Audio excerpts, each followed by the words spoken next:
Welcome to Quiet Scare, where horror doesn't scream, it whispers. These are real, documented experiences, carefully curated and adapted to keep the facts clear and the atmosphere calm enough for sleep. Please like and subscribe and tap the bell to catch each new episode. No more than 3 ads in the first 15 minutes, then a clean run to the end. Quiet documentary true narration with a literary edge for sophisticated listeners. Sleep well and dream dark.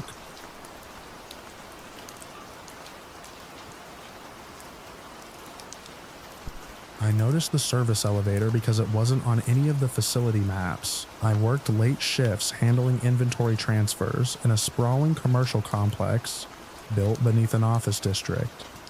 Most nights were identical. Pallets moved, forms got signed, storage rooms opened and closed. I followed procedures because that was my job, and because I was the kind of person who followed procedures even when nobody was watching. That night started with a routine request. A shipment had been logged into a restricted storage area in the lower levels. The regular freight elevator was undergoing maintenance, and a supervisor had left a note mentioning an alternate service lift near an unused loading corridor. I found the elevator exactly where the note described. The doors were old stainless steel, scratched and stained. There was no floor directory beside them, just a single call button. I pressed it. The elevator arrived immediately. Inside, the control panel looked outdated. Most of the buttons were blank. One near the bottom had a faded label that simply read B. I assumed it meant basement. I swiped my access card. The button illuminated. The doors closed. The descent felt longer than it should have. At first, I thought I was imagining it. Underground facilities can distort your sense of direction. Without windows, every floor feels disconnected from the last. Still, after several minutes, I checked my watch. The elevator was still moving. I glanced at my phone. No signal. That wasn't unusual underground. But the clock on the screen had frozen. I locked the device and unlocked it again. The time remained unchanged. A vibration traveled through the elevator floor. Then another. The lights flickered. The descent stopped. The doors opened. I stepped out expecting a storage area. Instead, I found a hallway. The corridor stretched farther than I could see. Yellow wallpaper covered the walls. Not bright wallpaper, not decorative wallpaper. It was stained with dark patches of moisture that spread across its surface like old water damage. The carpet beneath my boots looked soaked. The air felt humid. Every breath carried the smell of damp fabric and stagnant water. I turned around immediately. The elevator doors were still open behind me, relieved. I took a few steps back toward them. The doors closed. I hurried forward and pressed the call button. Nothing happened. I pressed again. No response. I swiped my access card against the metal panel. Still nothing. The elevator remained shut. I remember standing there for several seconds, staring at the stainless steel doors. The situation felt ridiculous. There had to be another exit. I radioed maintenance. Only static answered. I tried calling dispatch. The screen lit up but showed no service. I walked down the hallway. The carpet absorbed every footstep. The ceiling lights were spaced evenly overhead, casting a weak yellow glow. At first, the corridor seemed normal. Then I realized I had been walking for much longer than expected. No doors appeared, no intersections, no signs, nothing. Just wallpaper, wet carpet, and humming fluorescent lights. I stopped, looked behind me. The elevator was gone. There was only more hallway. My stomach tightened. I walked back the way I had come. 10 minutes later, I reached a 4-way intersection. I was certain it hadn't been there before. The new corridor branched in every direction. Each hallway looked identical. The same stained walls, the same damp floor, the same dim lighting. I picked one direction and continued. A few minutes later, I heard a sound. Footsteps. At least I thought they were footsteps. The rhythm felt wrong. One impact would sound close. The next would echo from farther away. Then silence. Then another uneven sequence. Like someone walking without understanding how walking worked. I stopped moving. The sound stopped too. I listened. Nothing. The silence stretched. Then the noise resumed somewhere beyond the walls. A dragging step, a quick step, a pause, another quick step. The pattern made no sense. I called out, no answer came back. The sound continued, always distant, always somewhere nearby. I kept walking. Hours seemed to pass. My watch had stopped entirely. My phone battery remained stuck at the same percentage. Every attempt to contact someone failed. The facility radio eventually emitted a loud burst of static before dying completely. The longer I remained there, the more impossible the place became. Hallways doubled back in ways that shouldn't have been possible. Intersections appeared and vanished. Rooms occasionally existed behind doors that hadn't been there moments earlier. One room contained rusted shelving. Another held stacks of cardboard boxes softened by moisture. A third opened into a narrow corridor that seemed to continue forever. No matter where I went, I never found stairs. Never found an exit. Never found another person. Only the footsteps. The distorted, uneven footsteps. At some point I began noticing something else. The sounds seemed to react to me. Whenever I changed direction, the noises adjusted. Whenever I stopped, they stopped. Whenever I moved faster, they seemed to reposition themselves. Not closer, not farther, just elsewhere, as though something was following from parallel hallways beyond my view. I spent what felt like an entire night wandering. Exhaustion set in. I sat against a wall. The carpet felt cold and damp through my uniform. I closed my eyes for a moment. Then I heard the footsteps again, closer than ever. I stood immediately. The sound came from the corridor ahead, a dragging impact, then a second, then silence. I stared into the distance. Something stood at the far end of the hallway. At first I thought it was another employee. The posture looked human. It stood upright. Its arms hung at its sides. Its head faced toward me. I felt relief. Then I looked closer. The proportions were wrong. The figure was far too tall. Not impossibly tall, just wrong. Its limbs appeared stretched. Its torso seemed elongated, like a photograph distorted by pulling it vertically.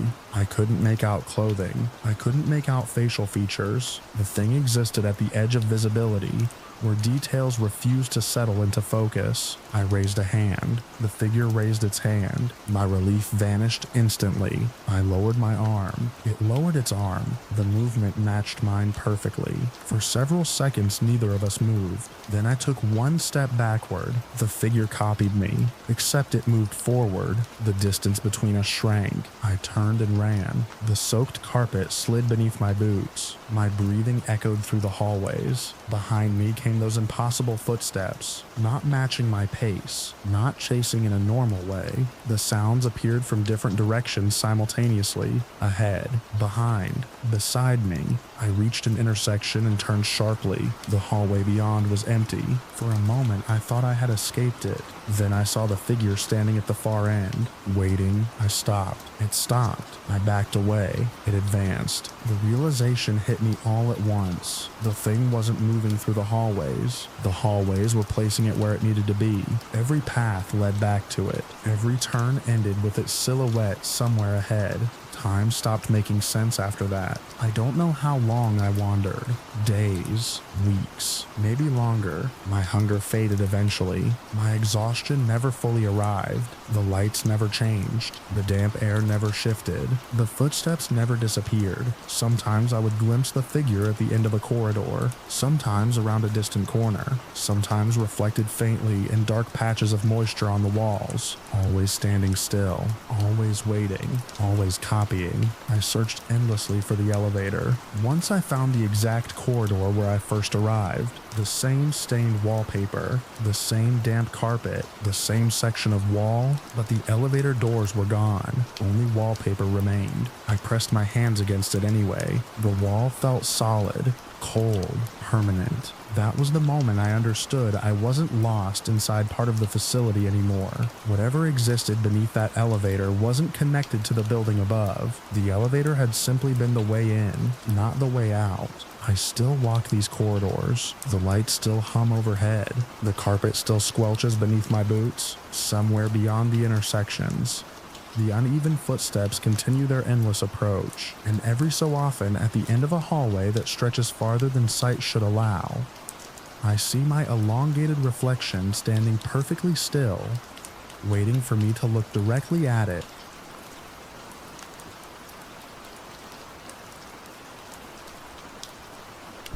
I avoid that warehouse now. That sounds ridiculous when I say it out loud because it was just a store.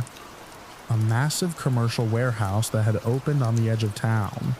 The kind of place that sold everything from office furniture to bulk food supplies under the same roof. Nothing about it should still bother me years later, but I made the mistake of going inside after hours.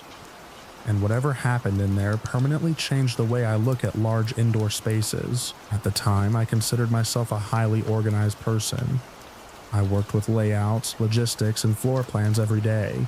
If you dropped me into an unfamiliar building, I could usually find my way around without difficulty. I relied on structural landmarks, intersections, sightlines, and patterns. That confidence is exactly why what happened felt so wrong. The warehouse had only been open for a few weeks. A friend of mine was helping with inventory systems and had arranged for me to stop by one evening to look at some shelving configurations they were using. I arrived late. The parking lot was nearly empty. Most of the exterior lights were on, casting pale pools across the asphalt. Inside, the building felt enormous. The ceiling seemed impossibly high. Rows of shelving stretched into the distance beneath fluorescent lights. Everything looked new. The polished concrete floors reflected the white overhead glow. Pallets of merchandise sat wrapped in plastic. Signs hung from the ceiling identifying departments and storage sections. My friend was supposed to meet me near the rear inventory area. I checked my phone. No message, no missed call. Assuming he was running behind, I decided to walk farther inside and take a look around. At first, the environment was perfectly normal. The warehouse produced the usual background noise that exists in large commercial buildings. Air handlers moved somewhere above. Ventilation systems hummed steadily. Distant machinery generated a low mechanical presence that blended into the environment until it became almost invisible. I followed the main aisle toward the center of the building. The deeper I went, the more isolated I felt. The shelving units formed long corridors. Every intersection looked similar to the last. Still, I wasn't concerned. I paid attention to landmarks automatically. Stacked patio furniture near one intersection, televisions near another, industrial storage containers farther ahead. I could retrace my route easily. Then the sound stopped, not gradually, instantly. One moment, the warehouse carried its constant mechanical hum. The next moment, it was gone. The silence hit with such force that I physically stopped walking. Everything felt wrong. Large buildings are never truly silent. There is always something. Ventilation, electrical systems, refrigeration units, something. But suddenly there was nothing. The fluorescent lights remained on overhead. The warehouse remained brightly illuminated, yet the absence of sound felt unnatural. Then I noticed another sensation, a vibration, low, rhythmic. It seemed to travel through the floor. At first I assumed some machinery had started operating somewhere distant inside the building, but the vibration didn't behave like normal equipment. It pulsed, slowly, like a repeating wave moving through the structure. I stood still and listened. The vibration continued. Everything else remained silent. I finally decided I should head back toward the entrance and wait there for my friend. I turned around. The aisle behind me looked longer than I remembered. That thought bothered me immediately. I knew memory could be unreliable in repetitive environments. Large warehouses often created visual distortions because identical shelving units reduced recognizable reference points. So I started walking. The first intersection appeared exactly where I expected. The second seemed farther away. The third looked unfamiliar. I stopped. That wasn't possible. I had been paying attention. I always paid attention. I looked around carefully.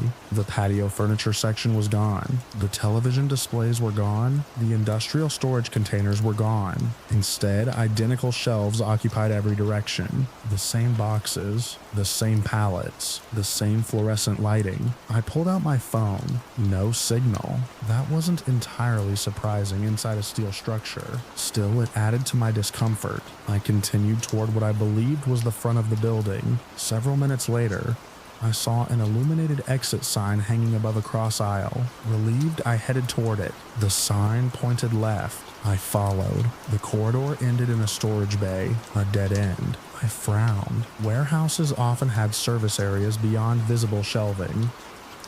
Maybe I had taken a wrong turn. I returned to the cross aisle. The exit sign still pointed left. I examined it more closely. Nothing appeared unusual. I continued onward until I found another exit sign farther ahead. This one pointed right. I followed it. Another dead end. I stared at the storage bay. Identical shelving. Identical stacked cartons. No door. No emergency exit. Nothing. A cold feeling began spreading through my chest. I retraced my steps and found another sign. It directed me forward. Again, I followed. Again, I reached a dead end. At that point, I stopped trusting the signs. I decided to rely entirely on structural navigation. That was my strength. I picked a direction and began tracking intersections mentally.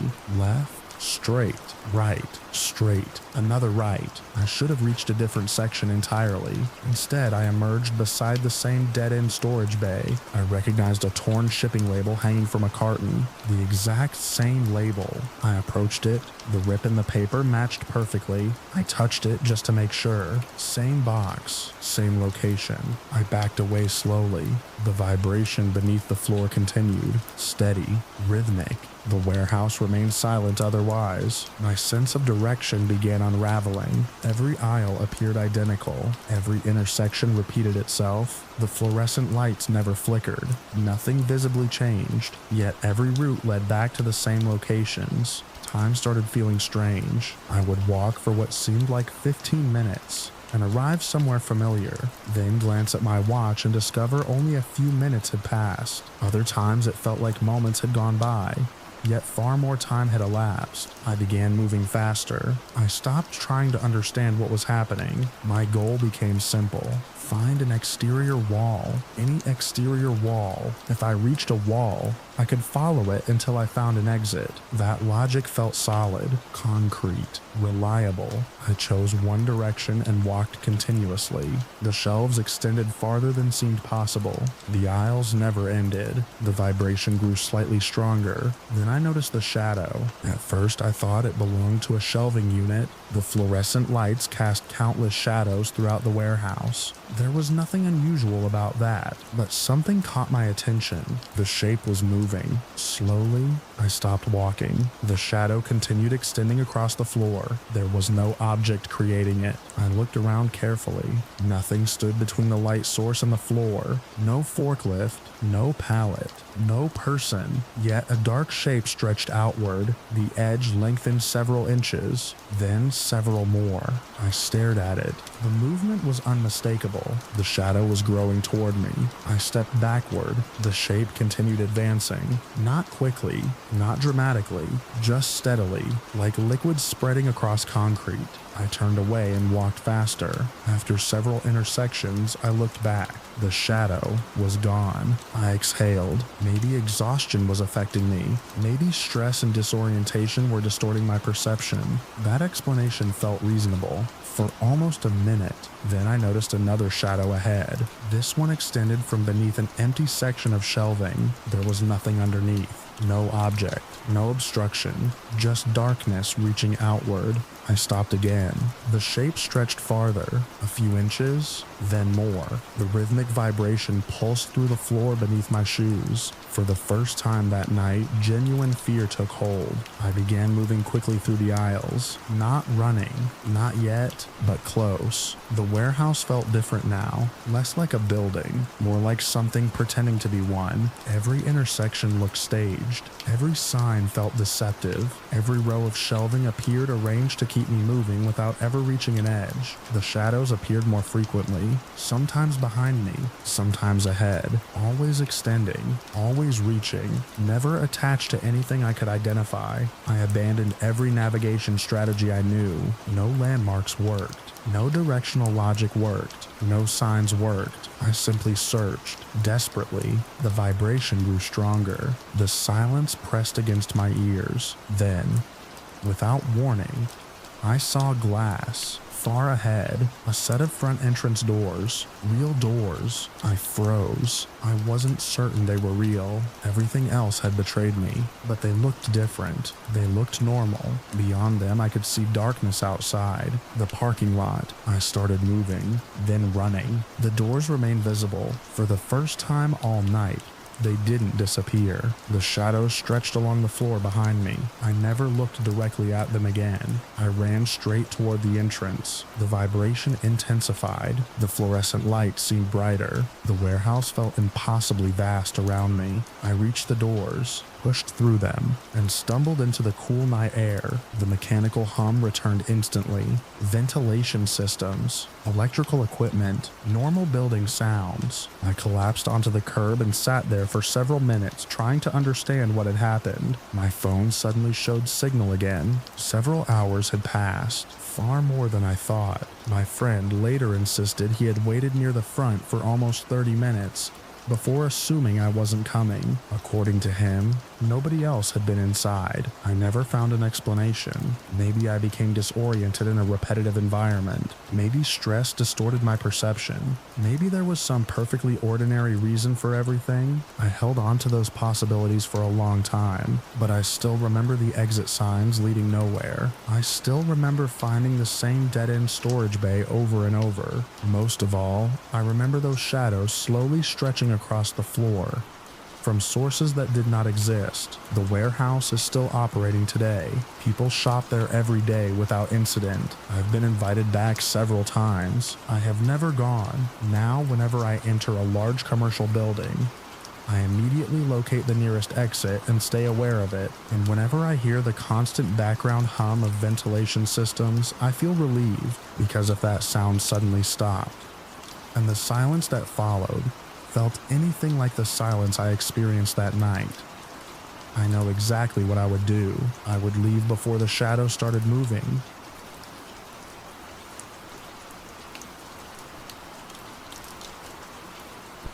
The first sign that something was wrong was how normal everything felt. I was halfway through mopping the third floor of an office building that had been mostly empty for years. The company that owned it still rented a few suites to small businesses, but overnight the place felt abandoned. My shift started late in the evening and ended before sunrise. It wasn't exciting work, but I liked that.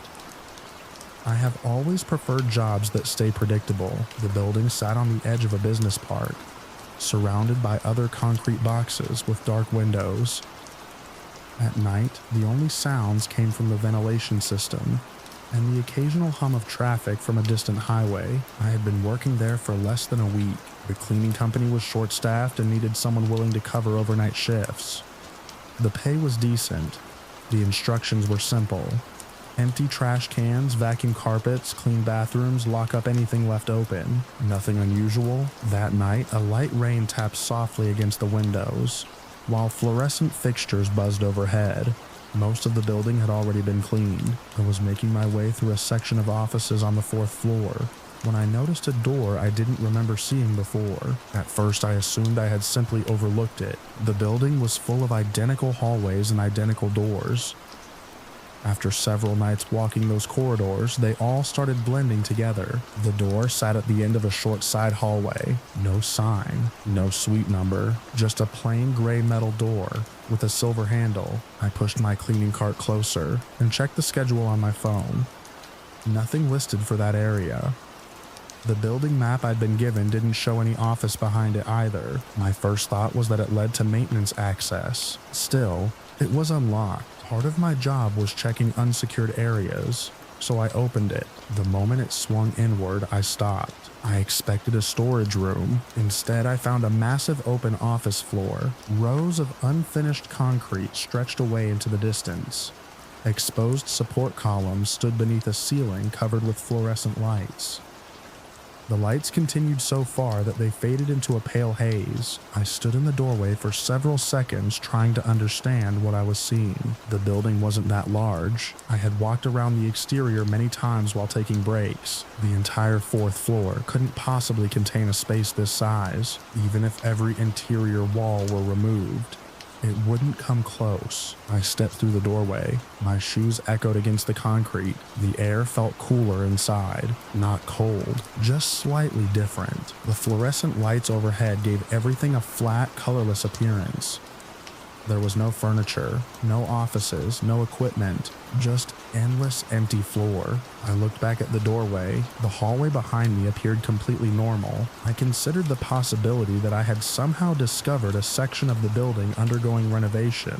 That explanation lasted only a few seconds. Renovations still have walls. They still have endpoints. This place didn't. The nearest support columns looked normal enough, but the farther ones became increasingly difficult to judge. Distance seemed wrong. Perspective seemed wrong. The space felt larger every time I looked at it. I took several more cautious steps. My footsteps echoed strangely.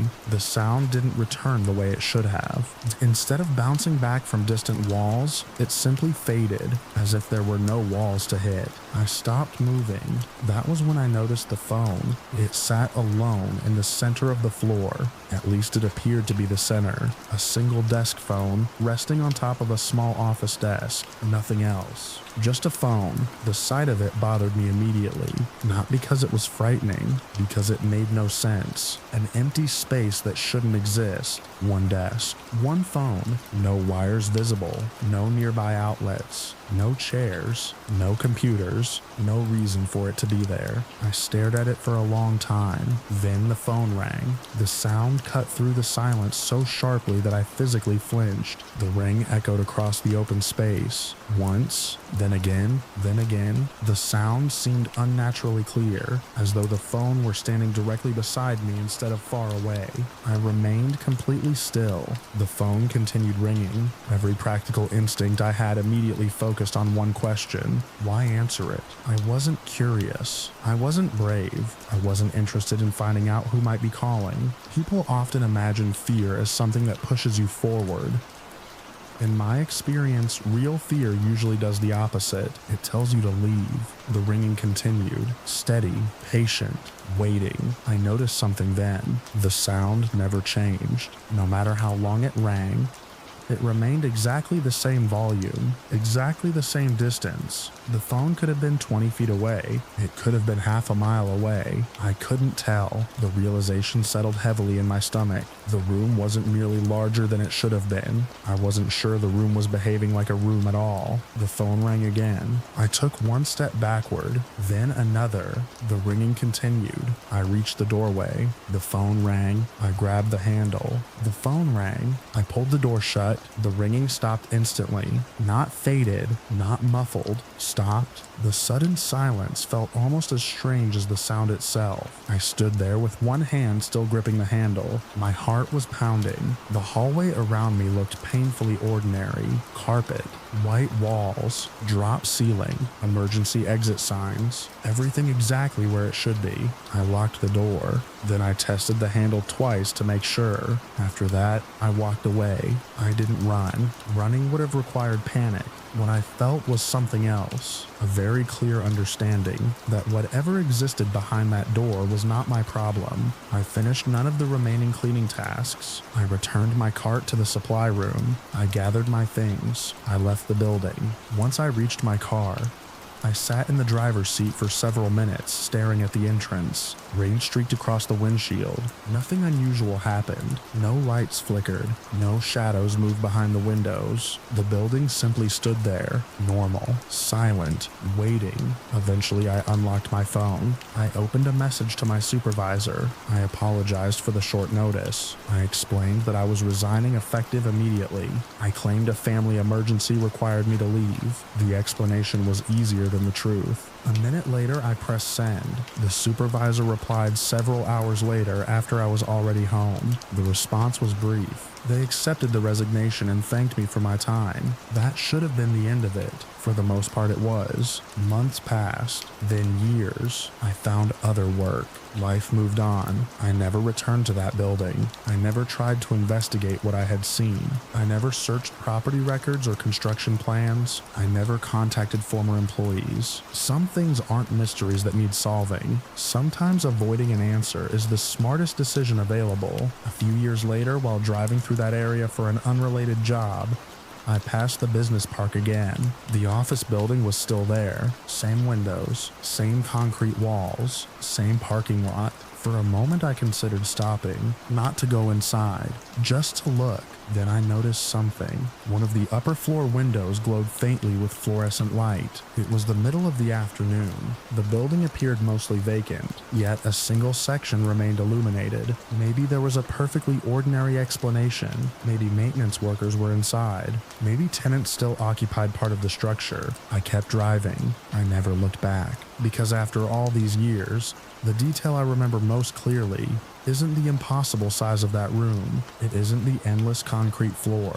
It isn't even the ringing phone. It's the certainty I felt standing in that doorway. The certainty that if I walked far enough toward that desk, eventually the phone would stop ringing, and whoever had been waiting would know I was coming.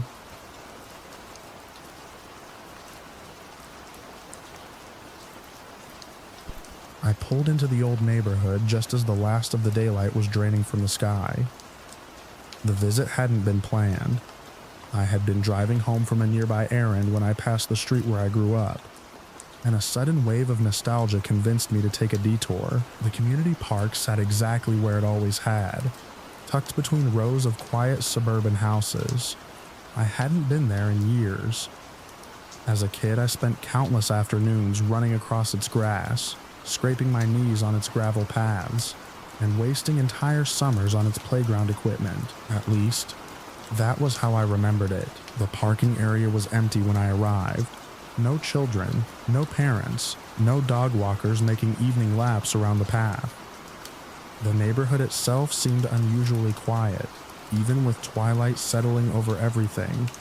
I expected to hear something, a television through an open window, distant traffic, the bark of a dog. Instead, there was nothing. I sat in my car for a moment, looking through the windshield at the familiar playground beyond the trees. A strange feeling settled over me. Not fear, not yet. Just the uncomfortable sensation that something wasn't quite matching the picture in my memory. I got out anyway. The air felt oddly still.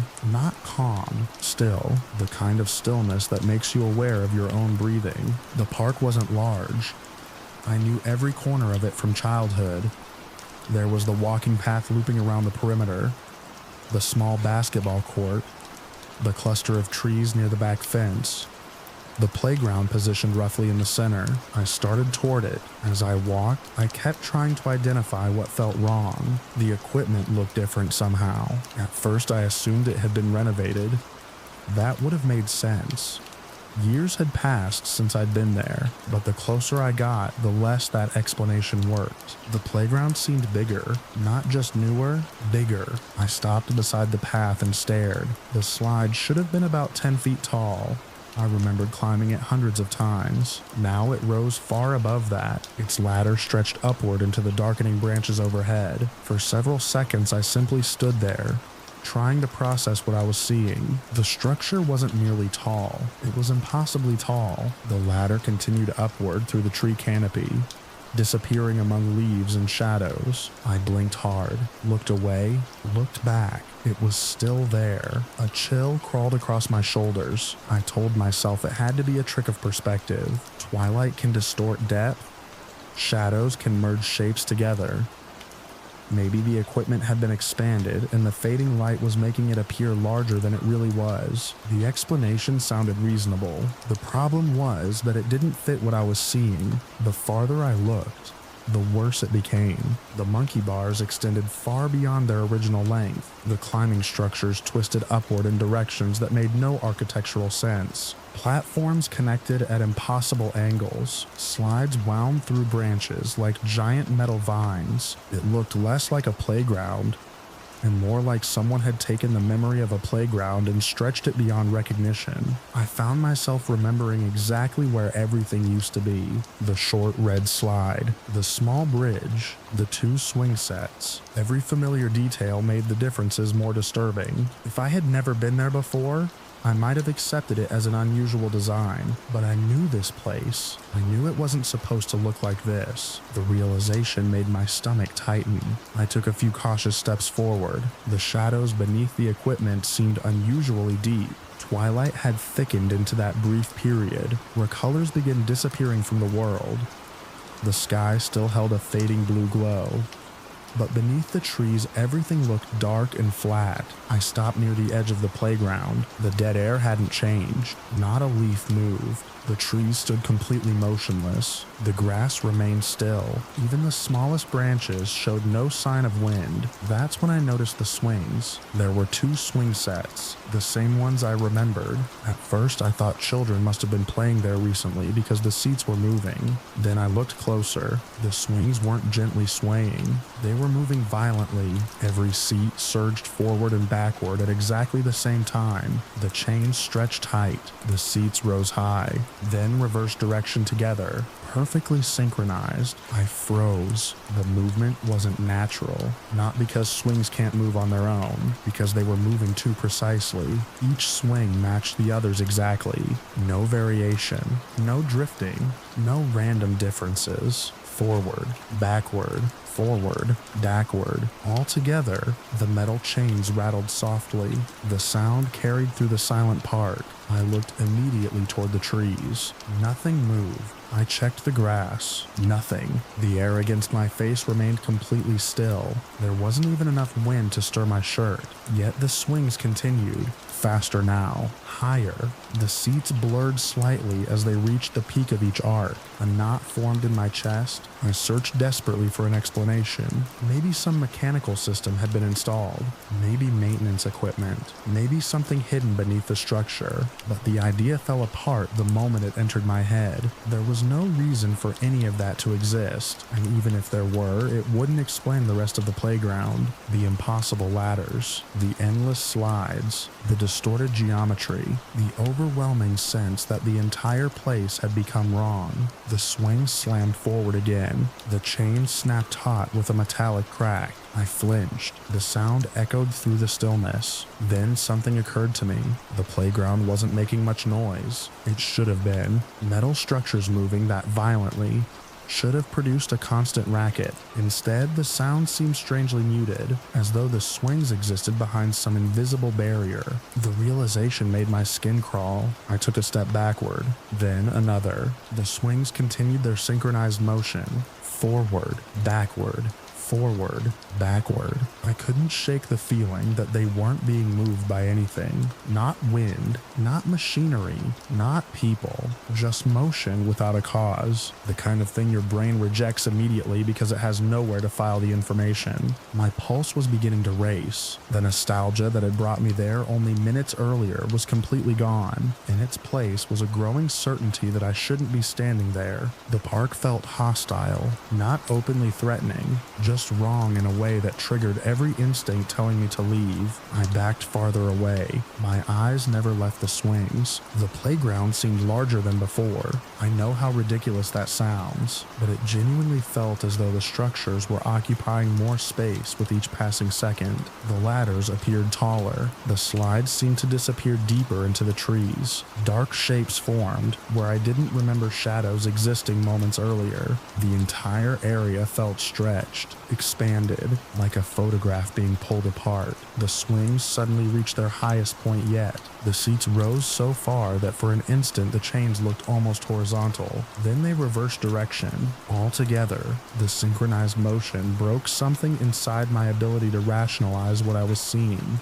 Fear arrived all at once. Sharp, immediate, absolute. I took another step backward, then another. The gravel path crunched beneath my shoes. The sound felt startlingly loud. The swings kept moving. The rest of the park remained frozen. No wind, no movement, no noise beyond the occasional metallic rattle. I remember realizing I was holding my breath. I forced myself to inhale. The air felt cold. The shadows beneath the equipment seemed deeper now than the twilight should have allowed. I didn't want to know why. I didn't want to investigate. I didn't want one more second near that playground. I turned, walked quickly toward the parking area. Every instinct told me not to run. Running would mean admitting something impossible was happening. Running would make it real, so I kept walking, fast, controlled, focused on reaching my car. The distance wasn't far, yet it felt much longer than I remembered. The dead silence followed me. I resisted the urge to look over my shoulder. For several seconds I managed it. Then curiosity won. I glanced back. The playground stood partially obscured by trees. The swings were still moving. Even from that distance I could see them, all together.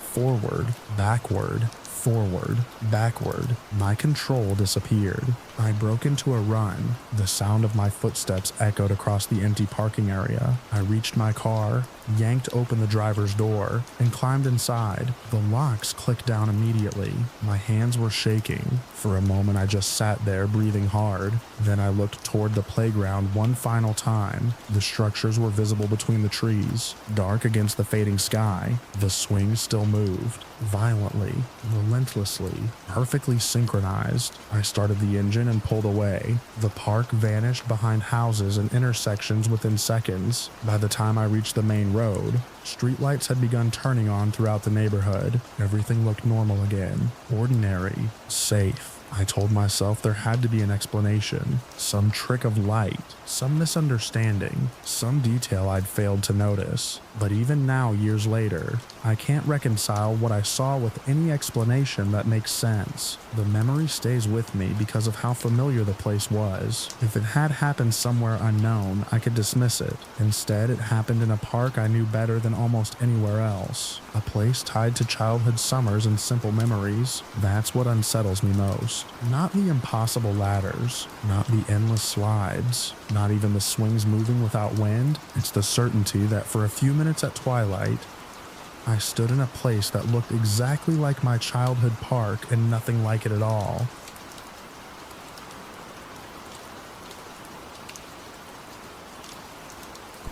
I noticed the elevator was taking longer than it should have before I realized something was wrong. It was close to midnight, and I had just checked into a massive hotel after a long day of delayed flights and airport terminals.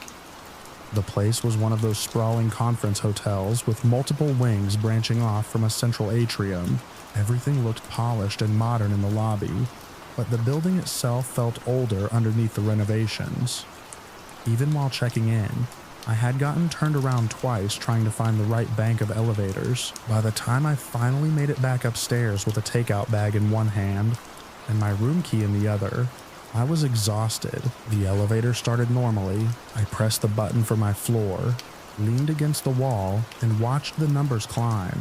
Then they stopped. The display went blank, not flickering, not showing an error, just blank. I straightened immediately. The elevator wasn't shaking or making grinding noises.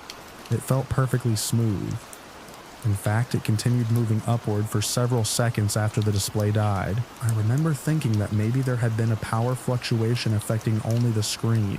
Then the elevator slowed. The doors opened. I expected to see a hallway full of identical hotel room doors. Instead, I found myself staring into a corridor that looked like it belonged in another decade. The carpet was patterned with faded geometric shapes in dull oranges and browns. The wallpaper had a yellow tint that reminded me of old photographs. The lighting came from recessed fixtures in the ceiling that cast a dim glow, rather than proper illumination. Most noticeably, there were no room numbers. I stepped forward instinctively. The elevator doors closed behind me. At first, I wasn't concerned. Hotels renovate sections all the time. Maybe I had somehow ended up on a service floor or an area under construction. I turned around to check the elevator panel mounted beside the doors. There wasn't one, no floor indicator, no room directory, nothing. Just a blank section of wall where I expected signage. That was the first moment I felt a flicker of unease. I walked down the hallway. The carpet absorbed every footstep. The air smelled faintly stale, as if nobody had opened a window there in years. Of course, there were no windows to open. The corridor stretched ahead before splitting into two identical branches. I chose the left one. The farther I walked, the stranger the place became. Every hallway looked exactly the same. Same carpet, same wallpaper, same lighting. Most hotels use room numbers, emergency signs, maintenance closets, ice machines, or something to break up the monotony. This floor had none of those things. The walls were uninterrupted except for occasional corners leading into more hallways. No doors, no decorations, no signs of occupancy. I stopped. For several seconds, I simply listened. Nothing. No televisions behind walls. No distant conversations. No elevators chiming. No humming ventilation systems. The silence felt unnatural for a building that supposedly contained hundreds of guests. I decided to turn around. That was when I realized I wasn't completely sure which direction I'd come from. The hallway behind me looked exactly like the hallway ahead. I picked what I believed was the correct route and started walking quickly.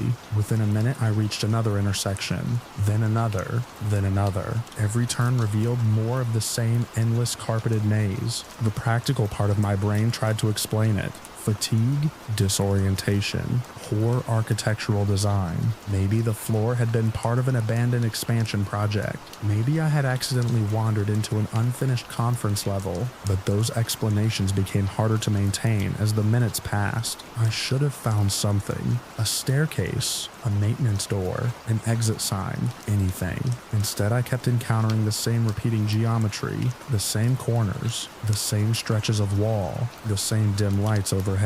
At one point, I became convinced I was walking in circles. I tested the theory by placing my takeout bag against the wall near an intersection. Then I chose a different path. Several minutes later, I found myself standing in front of the bag again. I wish I could explain how. I had deliberately made turns. I had paid attention.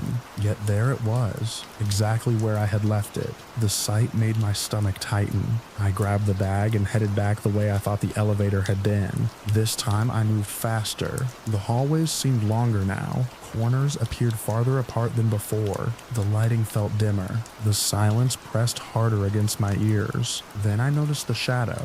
At first, it registered only as something odd in my peripheral vision. I was approaching a corner where a long shadow stretched across the carpet. I slowed. The shadow didn't make sense. The hallway was empty. There were no objects nearby capable of producing it. No furniture. No decorations. No protruding structures. Nothing. Yet a dark shape extended from around the corner and across the floor. I stopped completely. My first thought was that something was blocking a light source. Maybe another guest. Maybe a maintenance cart. Maybe some object hidden beyond the bend. I stared at it for several seconds. The shadow remained perfectly still. Then I realized something even stranger. The angle was wrong. The overhead lights couldn't have created it. There was no configuration of the fixtures above that would cast a shadow in that direction. I felt a cold sensation settle into my chest. The logical explanation should have been obvious. Instead, every explanation I considered fell apart the longer I looked. The hallway remained silent. The shadow remained motionless, and somehow that stillness felt worse than movement. I took a cautious step backward. The shadow did not change. I took another. Still nothing. For a brief moment, I considered approaching the corner just to prove to myself there was an ordinary explanation waiting beyond it. I never did, because while I stood there staring, the edge of the shadow shifted, only slightly, but enough. Not the way shadows move when lighting changes. Not the way shadows move when their source moves. It looked as though the darkness itself had adjusted position. A subtle slide across the carpet. Just a few inches. That was enough. I turned around and walked away as fast as I could without running. The practical side of me had finally lost the argument. I didn't care what the explanation was anymore. I only wanted to leave. The hallways seemed endless. Every intersection looked familiar. I kept expecting to see the same corner appear ahead of me again. Instead, I rounded one final bend and froze. The elevator, the exact elevator. Its stainless steel doors stood closed at the end of the corridor. Relief hit me so suddenly that I almost laughed. I hurried toward it. The relief vanished when I reached the call button. Nothing happened. I pressed it again. No response. Again, still nothing. The button didn't light up. No indicator appeared. No sound came from behind the doors. I pressed it repeatedly. My finger jabbed the button over and over. The hallway behind me remained silent. I didn't turn around. I kept pressing. The longer I stood there, the more convinced I became that something waited beyond those corridors. Maybe nothing was actually there. Maybe it was only my imagination. But I couldn't shake the feeling that if I looked back, I would see something standing at the far end of the hallway, watching. I pressed the button again. Then the doors opened, instantly, without warning, as if the elevator had been waiting the entire time. I stepped inside so quickly I nearly dropped my food. The doors began closing immediately. For a fraction of a second, I looked out into the corridor. The hallway remained empty. The faded carpet stretched into the distance. The yellowed walls disappeared around identical corners, and near one intersection, far enough away that details blurred together, a dark shape lay across the floor, where no shadow should have existed. The doors sealed shut. The display panel lit up again. This time it showed a normal floor number. The elevator descended. When it reached my floor, everything appeared ordinary. Guests walked through the hallway. Ice machines hummed. Room numbers lined the walls. I went straight to my room. The next morning, I returned to the elevator and checked the floor directory posted beside it. Every guest floor was listed. Every conference level was listed. Every service area was listed. There was no missing floor, no unmarked level, no place corresponding to where I had been. I even mentioned the elevator malfunction to a staff member. They apologized and checked the maintenance logs. According to them, no elevator issues had been recorded that night. I never found a reasonable explanation. Maybe exhaustion distorted my perception. Maybe I somehow wandered into an abandoned section of the hotel and panicked. Those possibilities would make sense. What doesn't make sense is the memory that has stayed with me ever since. Not the endless hallways, not the missing room numbers, not even the elevator. It's the shadow. Because when I remember that place, I don't remember seeing something casting it. I only remember the shape itself, stretched across the carpet as though it belonged to an object that wasn't there.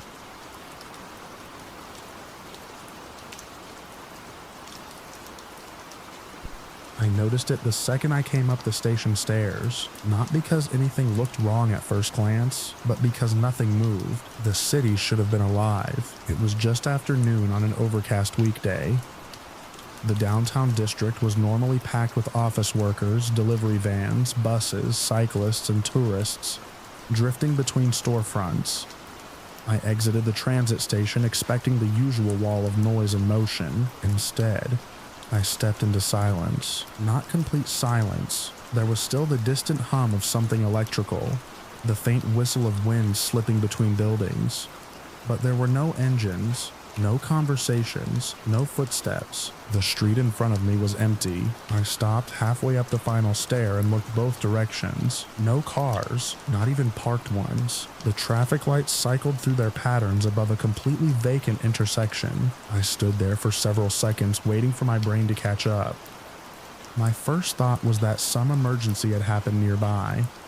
Maybe a street closure, maybe an evacuation, but even then there should have been evidence. Barricades, police vehicles, something. There was nothing. I climbed the rest of the stairs and stepped onto the sidewalk. The station entrance sat behind me like an island connected to a city that suddenly didn't exist. I pulled out my phone. No service. That made even less sense. I restarted it immediately. Still nothing. I began walking. Situational awareness had always been one of my strengths. Friends joked that I noticed things nobody else did.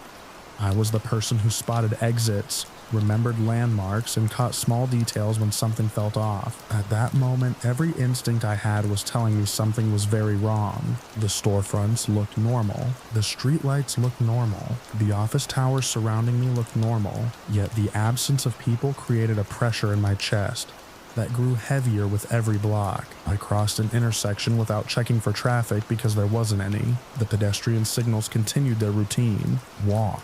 Don't walk. Walk. As if invisible crowds were obeying them. I called out once. The sound echoed farther than it should have. No response came back. I kept moving. The deeper I went into downtown, the stranger things became. It started with the windows. Most city buildings have signs of life when you look closely.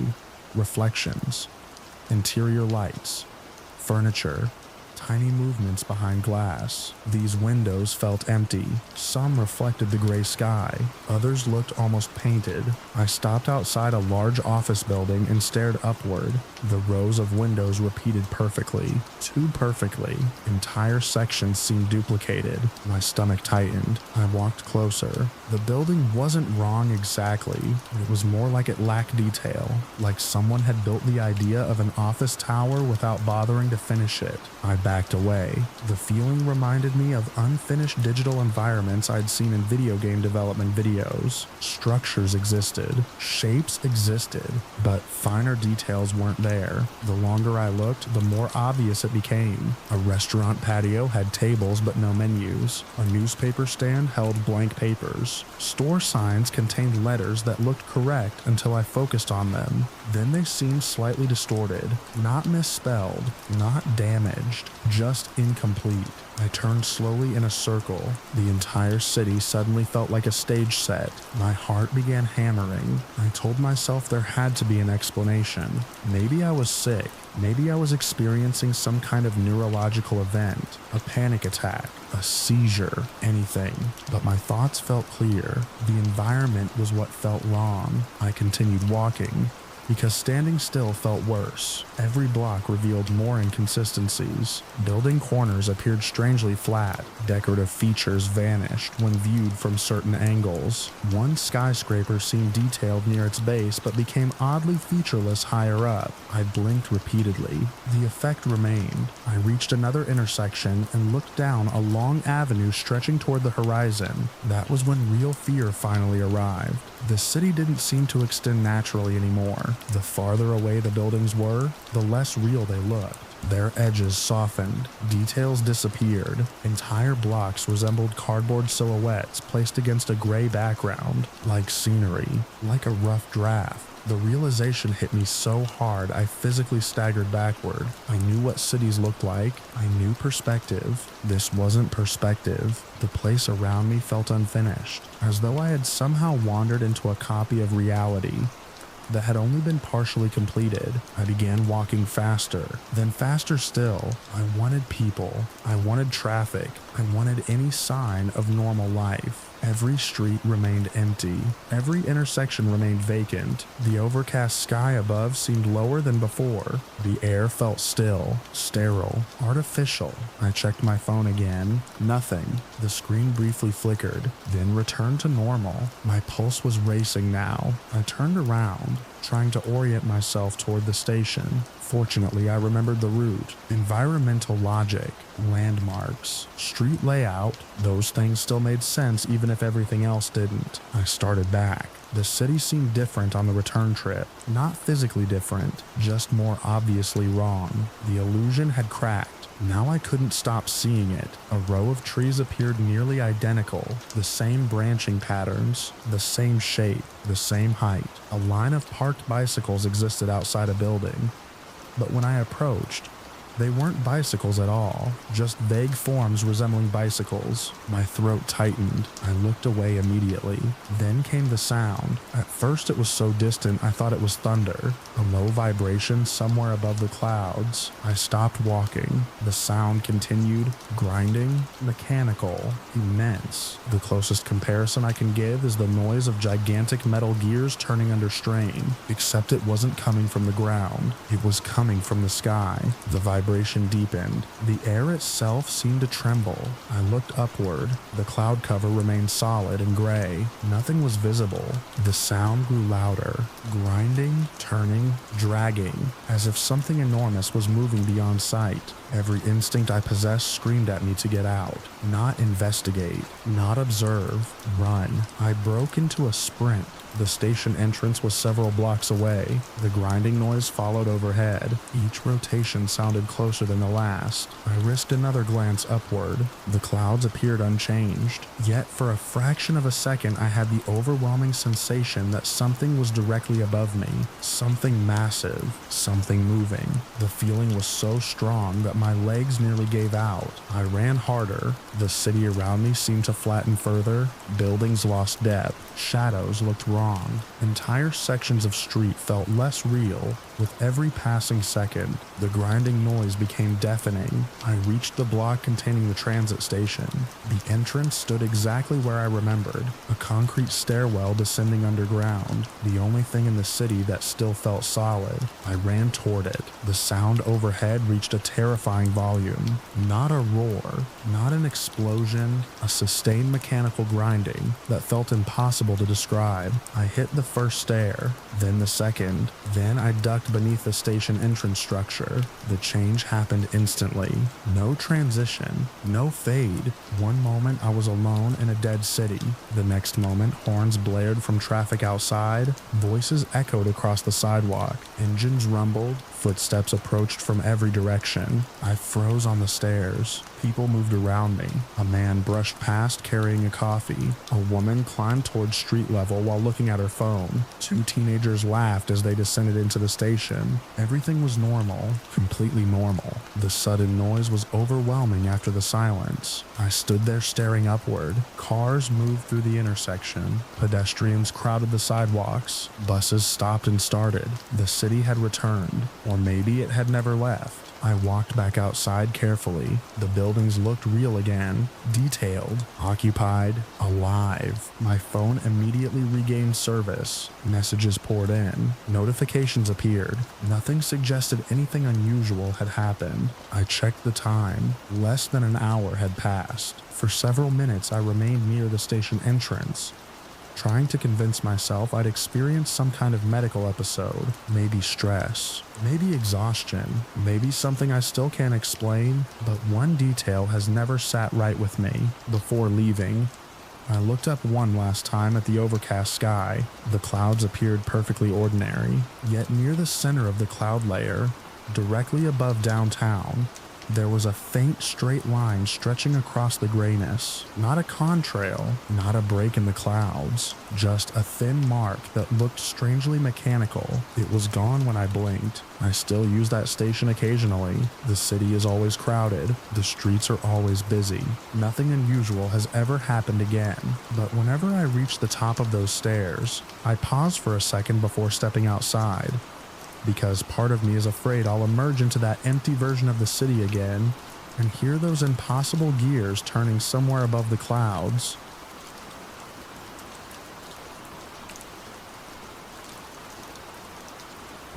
I found the staircase by accident during one of the slowest evening shifts I can remember. I wasn't supposed to be in the back corridors at all.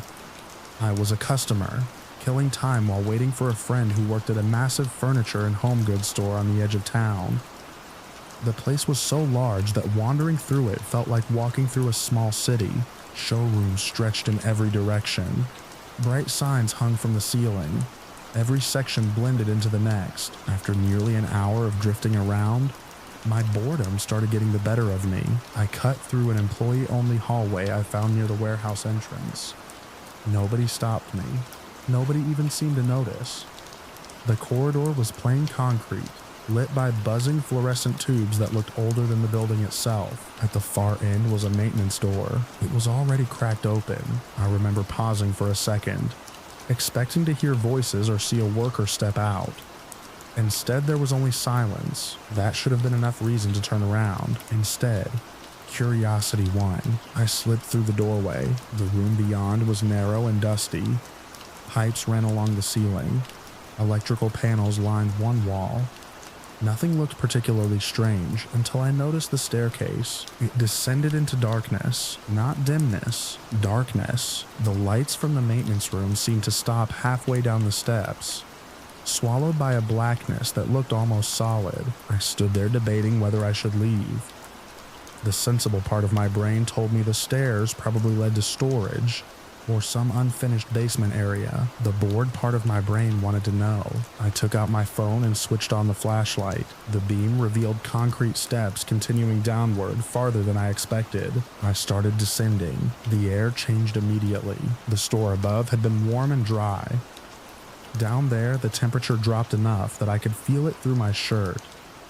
The air carried a stale smell, like old fabric and dust trapped for years. The staircase kept going, long enough that I started wondering how deep the basement actually was. When I finally reached the bottom, I stepped onto a concrete floor and swept my flashlight across the darkness. For several seconds, my brain struggled to understand what I was looking at. The space was enormous, far larger than any basement should have been. Rows of furniture stretched away in every direction. Couches, tables, bookshelves, dining sets, cabinets, all covered in white sheets. The flashlight beam skimmed across hundreds of draped shapes before disappearing into darkness. I slowly turned in a circle. The room felt less like a storage area and more like an abandoned showroom hidden beneath the real one. The ceiling was high enough that I couldn't clearly see it. Support columns vanished into shadows. The beam from my phone seemed tiny against the scale of the place. For a moment, excitement pushed aside the unease.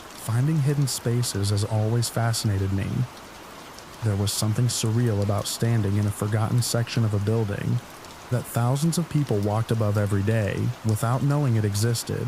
I moved forward between rows of covered furniture. Dust coated everything. My footsteps echoed softly.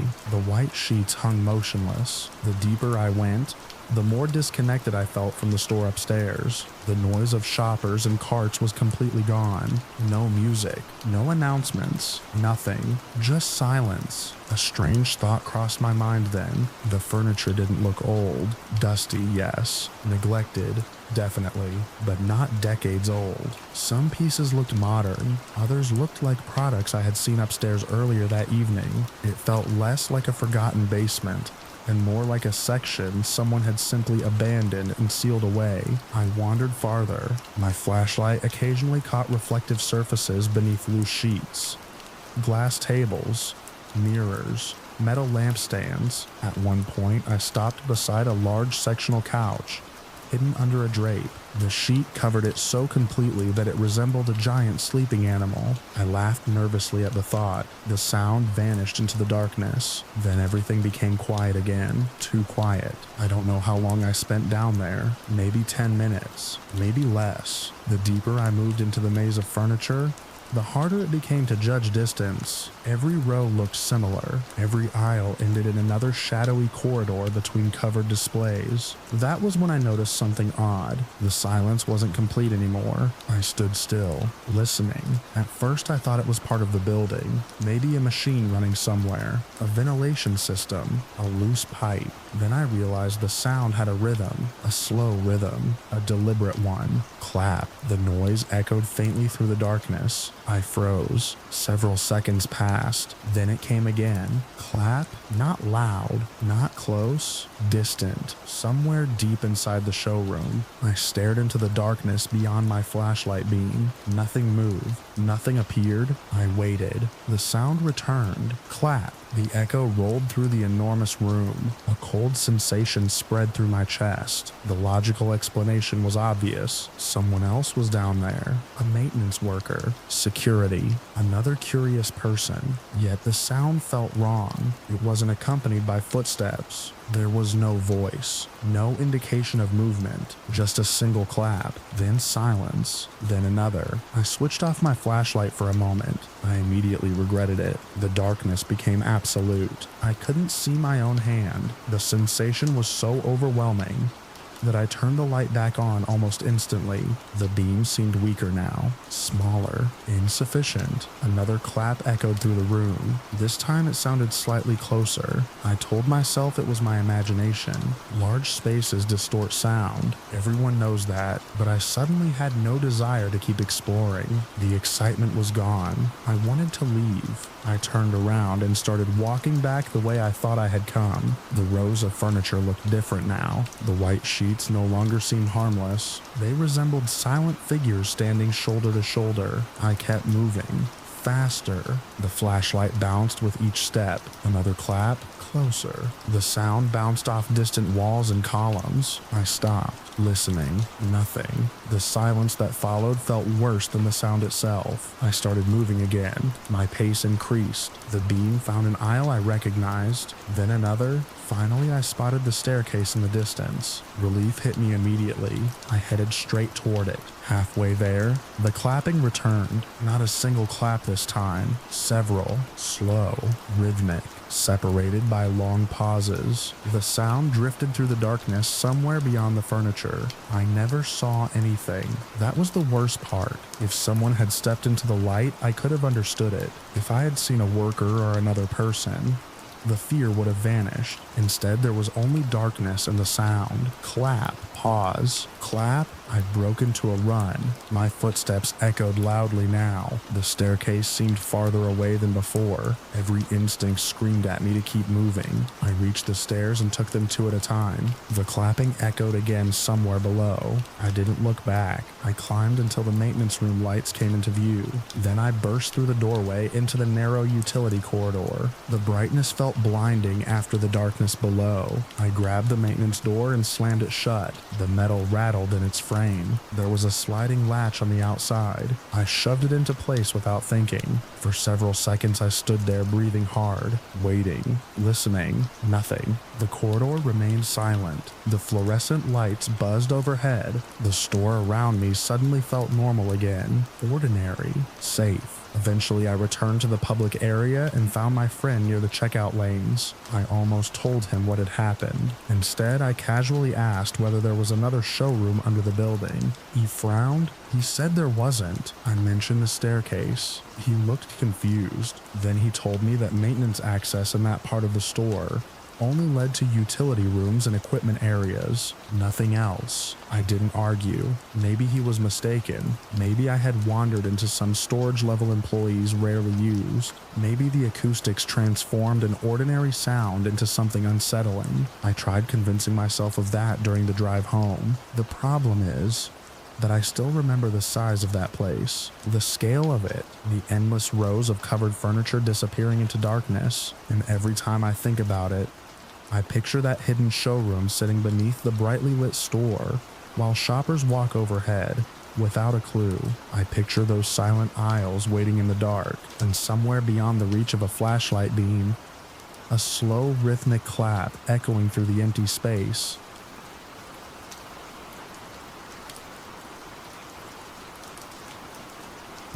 I've worked in large facilities for most of my career.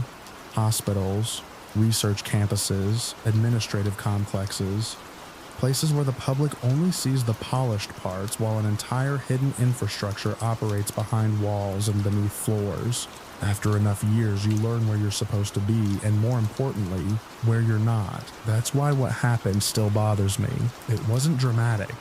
Nobody got hurt. There was no official report, but there was a moment, lasting only a few minutes, when I accidentally crossed into a section of a building that felt like it had been forgotten by everyone except whatever was moving down there. At the time, I was employed as a facilities coordinator for a large government office complex.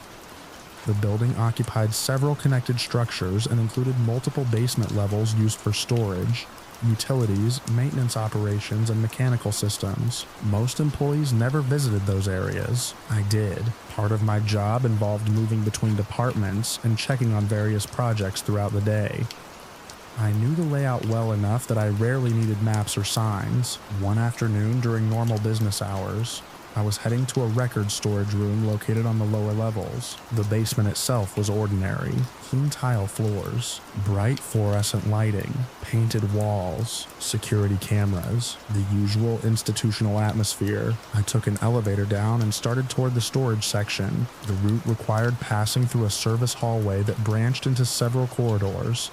I had walked it countless times before. At least, I thought I had. I was distracted by a phone call and turned left at an intersection where I should have gone right. At first, I didn't notice the mistake. The hallway looked nearly identical to the others. Same lighting, same width, same beige walls. I continued walking while reviewing notes on my phone. After about 30 seconds, Something felt off. The corridor seemed longer than I remembered. Much longer. I stopped and looked ahead. The hallway stretched far into the distance. No doors, no signs, no visible destination. Just a straight passage disappearing beneath rows of fluorescent lights. I lowered my phone. For a moment, I assumed I had entered a maintenance route that connected to another section of the building. That wasn't unusual. What caught my attention was the floor. The polished tile ended abruptly about 20 feet ahead. Beyond that point, the surface changed to unfinished concrete. I frowned. The transition was sharp enough to be intentional, like crossing a boundary. Curiosity got the better of me. I kept walking. As soon as I stepped onto the concrete, the atmosphere changed. The air felt cooler, not dramatically, just enough to notice. The walls were different too. The painted drywall gave way to bare panels that had never been finished. Joint compound marks remained visible. Some sections showed exposed fasteners. Others looked abandoned midway through construction. I slowed my pace. This didn't resemble any active area I knew about. The fluorescent fixtures became less frequent. The corridor seemed quieter. The normal sounds of office activity had vanished. No distant conversations, no elevator chimes, no HVAC hum, nothing. I checked my phone. No signal. That wasn't impossible in basement levels, but it was unusual. The hallway continued straight ahead, then another 100 feet, then another. The farther I walked, the less the place resembled a functioning facility. It felt unfinished, temporary, yet somehow permanent at the same time. I eventually reached an intersection. A single corridor crossed perpendicular to the one I occupied. The opening ahead was dark enough that I couldn't see very far in either direction. I stopped. Every instinct told me to turn around. I wasn't supposed to be there. More importantly, I had no idea where there actually was. I took one step backward, then I heard it. At first it sounded distant, a metallic scrape, long, heavy, like steel dragging across concrete. The sound echoed from somewhere beyond the intersection. I froze. The noise stopped. Silence returned. I waited. 5 seconds, 10, nothing. I convinced myself it was maintenance equipment, maybe a cart, maybe construction materials, maybe someone moving machinery. Then it happened again. Scrape.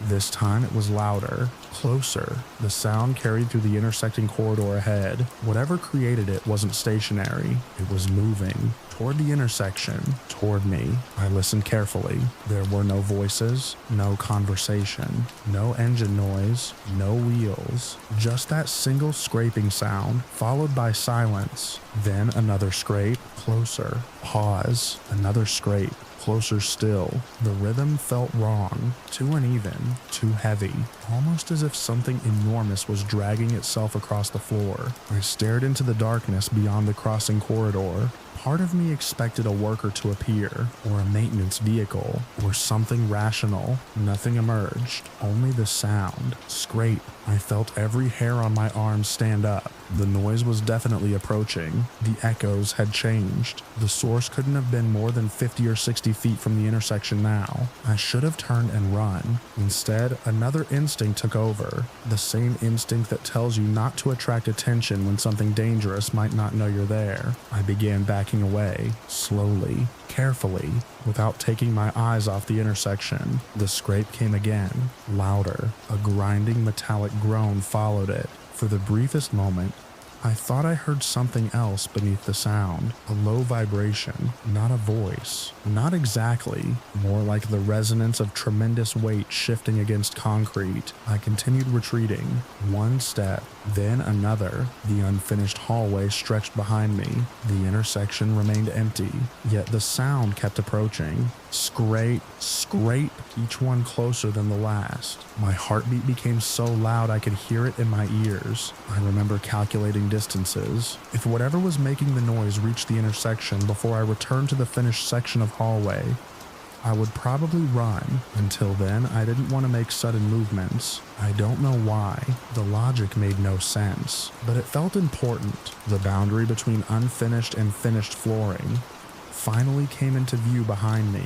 Concrete became tile. Raw drywall became painted walls. Normal building infrastructure slowly returned. I crossed onto the tiled floor without turning around. The scraping sound came once more. Very close now. Close enough that I thought the source might finally appear, but it never did. I kept backing away. The distance increased. The echoes weakened. Eventually, the intersection vanished from sight. Only then did I turn around and walk quickly toward the elevator lobby. When I reached it, everything looked normal. Employees waited for elevators. Someone carried a box through a doorway. A janitor pushed a cleaning cart across the floor. The ordinary sounds of business returned immediately. I looked back toward the hallway I had exited. From the lobby, it appeared completely normal. Nothing about it suggested the endless unfinished corridor beyond. I considered reporting the strange area to maintenance. Instead, I decided to verify my route first. The next day, I returned with a printed floor map. According to the building plans, the corridor where I'd taken the wrong turn shouldn't have extended more than 40 feet before ending at a secured utility room. There was no intersection shown, no unfinished network, no long concrete passage, nothing, just a dead end. Assuming the map was outdated, I tried to locate the hallway again. I found the same turn, the same corridor, the same lighting, but this time 40 feet ahead, exactly where the plans indicated, was a locked utility room door. Beyond it, nothing. No endless hallway, no unfinished section, no concrete, no intersection. I checked 3 separate times. The layout remained exactly the same. For years I've tried to explain what happened. Maybe I became disoriented. Maybe I entered another area without realizing it. Maybe there was some temporary construction route that was later sealed off. All of those explanations sound reasonable. The problem is the sound. I've spent most of my professional life around industrial facilities. I know what carts sound like. I know machinery, pipes, mechanical equipment, construction work. None of them match what I heard approaching that intersection. Whatever produced that scraping noise was heavy, extremely heavy, and it was moving toward me from somewhere that officially doesn't exist. The strangest part is that I still work in facilities management today. I've visited countless basements since then. Whenever I accidentally take a wrong turn, I remember that corridor, and whenever I hear metal scrape across concrete, even from a safe distance, I find myself stopping to listen, just to make sure the sound isn't getting closer.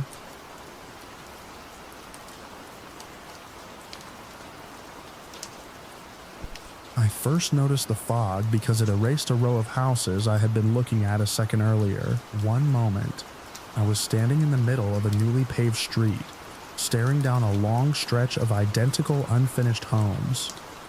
The next, the far end of the development had simply vanished behind a wall of gray. It happened so quickly that I stopped walking. The subdivision sat on the edge of town, beyond the last occupied neighborhoods and shopping centers. Construction had stalled months earlier, leaving dozens of nearly completed houses standing empty behind temporary fencing and piles of unused materials. I had driven past the place countless times and finally decided to explore it one late afternoon after work. Curiosity had always been my biggest weakness. The place felt strange from the beginning, but not in a frightening way. Everything looked too uniform. Every house had the same pale siding, the same driveway, the same narrow patch of dirt where grass was supposed to be planted someday. The streets curved through the development in neat patterns, but there were no cars, no workers, no decorations, and no signs of anyone ever having lived there. It felt like a neighborhood waiting for people who never arrived. I wandered deeper than I intended. The sun was already dropping lower when I noticed the temperature change. The warm air of the afternoon suddenly felt cooler. A breeze moved through the empty streets. Then the fog appeared. At first, it seemed normal enough. A few drifting patches rolled between houses. but within minutes it thickened into something I had never seen before. The horizon disappeared. The distant hills disappeared. Even the nearest intersections became difficult to see. I turned around and immediately realized I had made a mistake. Every street looked exactly the same. Every house looked exactly the same. The landmarks I had been casually using to orient myself were gone. I still wasn't scared yet. Annoyed maybe, concerned. I figured I could retrace my route back to the main road. The development wasn't huge. I only needed to keep moving in one direction, so I picked a street and started walking. The fog continued thickening. Soon I could only see a short distance ahead. The unfinished houses emerged from the gray like large shapes underwater. Their windows looked black. Their empty driveways seemed deeper than they should have. The silence became noticeable. There were no birds, no distant traffic, no construction sounds, just the faint scrape of my shoes against asphalt. I checked my phone. No signal. That bothered me more than the fog. The town wasn't far away. Losing service entirely made no sense. I slipped the phone back into my pocket and continued walking. A few minutes later, I reached an intersection I didn't remember seeing before. I stood there trying to decide which direction led back toward town. That was when I heard my name. It came from somewhere behind me. I spun around immediately. Nothing. Only fog. The voice had been distant but clear. A man calling my name. For a second, I assumed another explorer had wandered into the subdivision. Then I realized something that made my stomach tighten. The voice sounded exactly like mine. Not similar. Not close. Mine? I stood frozen. The fog shifted between the houses. No movement. No figure. No explanation. I waited. The silence returned. I told myself there had to be a rational reason. An echo. My imagination.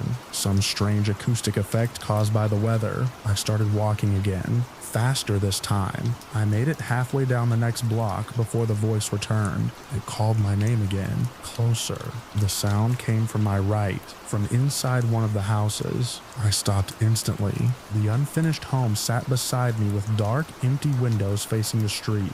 The front door stood partially open. The voice came again. My name, spoken in my own voice. From somewhere inside, every hair on my arm stood up. I wish I could say curiosity won. Normally it would have. Normally I would have convinced myself to investigate. Instead, every instinct I possessed screamed the same thing. Leave. Right now. I backed away from the house. The voice spoke again. Not louder. Not more aggressive. Just familiar. It sounded exactly like I would sound if I were standing inside that house calling to someone outside. I couldn't understand how that was possible. I had never heard anything like it. The fog swirled around the driveway. The open doorway remained dark. Then another voice came from deeper inside the structure. The same voice. My voice. Calling my name again. 2 locations. Same voice. The same impossible sound. Something inside me snapped. Curiosity disappeared. Logic disappeared. I turned and ran. I didn't care where I was going. I didn't care whether I was heading toward town or deeper into the development. I just wanted distance between myself and that house. My footsteps pounded against the pavement. The fog reduced everything to shifting gray walls. Houses appeared beside me and vanished again. Intersections emerged unexpectedly. I nearly collided with a mailbox that materialized directly ahead. Behind me, the voice continued, calling, not shouting, not chasing, calling. Each time it sounded slightly closer. I refused to look back. My breathing became ragged. The fog dampened everything around me. The air felt cold and wet against my face. I turned a corner, ran down another street, turned again. The development had become a maze. Every direction looked identical. Every house looked identical. The voice continued appearing from different places. A house to my left, a house ahead, a house behind me.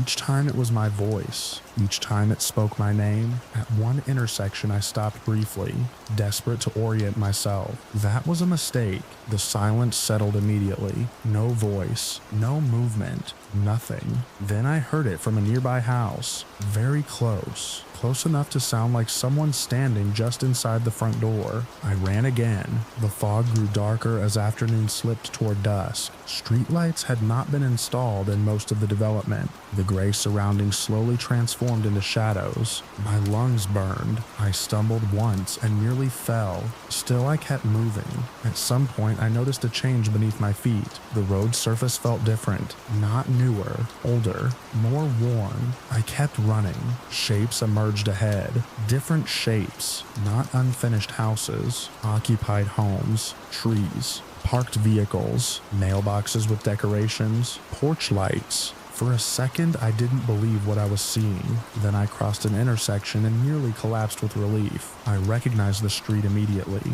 It belonged to the edge of town. The fog remained behind me, hanging over the unfinished development like a solid wall. I finally stopped running, bent over, hands on my knees, trying to catch my breath. The normal sounds of civilization returned. A dog barking, a television through an open window, the distant hum of traffic. I looked back toward the subdivision. Part of me expected to see someone emerge from the fog. Maybe a prankster, maybe another explorer, maybe anything that could explain what had happened. Nobody appeared. The gray wall simply sat there between the occupied neighborhood and the empty development. I walked home without looking back again. That should have been the end of it. For a long time, I treated it like an unexplained experience caused by stress, confusion, and bad visibility. Months passed. The subdivision eventually resumed construction. Families moved in. The empty streets filled with cars and children and lawn decorations. The place became a normal neighborhood. At least that's what everyone else sees. I still avoid driving through it. Not because of the fog, not because I got lost, because one evening, nearly a year later, I stopped at a gas station across town and overheard two strangers talking. One of them mentioned getting turned around while walking through that neighborhood shortly after moving in. The other laughed and asked if he'd heard the voice. The first man didn't answer right away. He just stared at him. Then both of them became very quiet. I left before I heard anything else. I've never gone back to ask questions. I've never returned to that development. But sometimes, when fog rolls across the outskirts of town near sunset, I find myself remembering the sound that came from inside that unfinished house. The thing that unsettles me most isn't that something called my name, it's that the voice sounded exactly like me, as if another version of myself had been waiting somewhere in that identical maze of houses and fog for me to answer.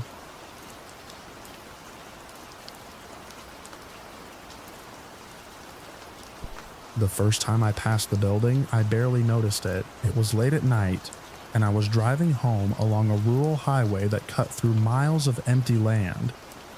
The road was one of those stretches that seemed forgotten by everyone except truckers and people trying to save time. No streetlights, no houses, just dark fields on both sides and my headlights carving a narrow tunnel through the blackness. I was already tired. Not exhausted, just worn down enough that every mile felt longer than it should. That's why the building caught my attention. It sat a short distance from the shoulder, isolated in the darkness. It looked like an old roadside diner that had been abandoned decades ago. The roof had partially collapsed. One side of the structure leaned slightly inward. A faded sign hung above the entrance. Though I couldn't read what it once said, it was unusual enough for me to glance at it. Then I kept driving. At the time, nothing felt wrong. The highway was mostly empty, but that wasn't unusual. A few vehicles had passed me during the previous hour. I remembered seeing a pickup truck in front of me and a semi behind me. Not long before I reached the building, the road continued straight ahead. 10 minutes later, I saw the building again. At first, I assumed there had to be another abandoned diner, but as I approached, I noticed the same collapsed roof, the same tilted wall, the same broken sign. I frowned and checked my mirrors. The road behind me was empty. The road ahead was empty too. That was strange, but not enough to scare me. I told myself I must have taken a connecting route without realizing it. Maybe the highway curved somewhere and looped around. Maybe there were two identical structures. I kept driving. The longer I thought about it, the less sense it made. I had lived in the area for years. I knew this highway. There were no loops, no exits, no circles that could bring me back to the same place. Still, I tried to ignore it. 5 or 10 minutes later, the building appeared again. This time my stomach tightened. I slowed down as I passed. The headlights illuminated the cracked front windows, the collapsed roof, the rusted sign. Every detail was identical. I looked for anything that might prove it was a different structure. There wasn't anything. It was the same building, exactly the same. I checked the clock on my dashboard. The numbers were frozen. I tapped the display. Nothing changed. A cold feeling spread through my chest. I grabbed my phone from the center console. No signal. That wasn't completely unusual in remote areas. What was unusual was the screen. The signal indicator was gone entirely. The display wasn't responding properly. The time wasn't updating. Notifications wouldn't load. When I tried opening an app, the screen froze for several seconds before turning gray. I restarted the phone. The startup logo appeared. Then it locked in place. My pulse jumped. I hated how quickly fear took hold of me. I've never handled panic well. Small problems can spiral in my head faster than they should, but I've learned how to control it. The feeling comes first, then the discipline. I forced myself to focus on facts. I was driving. The vehicle was functioning normally. The engine sounded fine. The headlights worked. The fuel gauge looked normal. I could still think clearly. Those were facts. Everything else could wait. I put the phone down and continued forward. The darkness beyond the windshield felt different now. Not threatening, just empty. Too empty.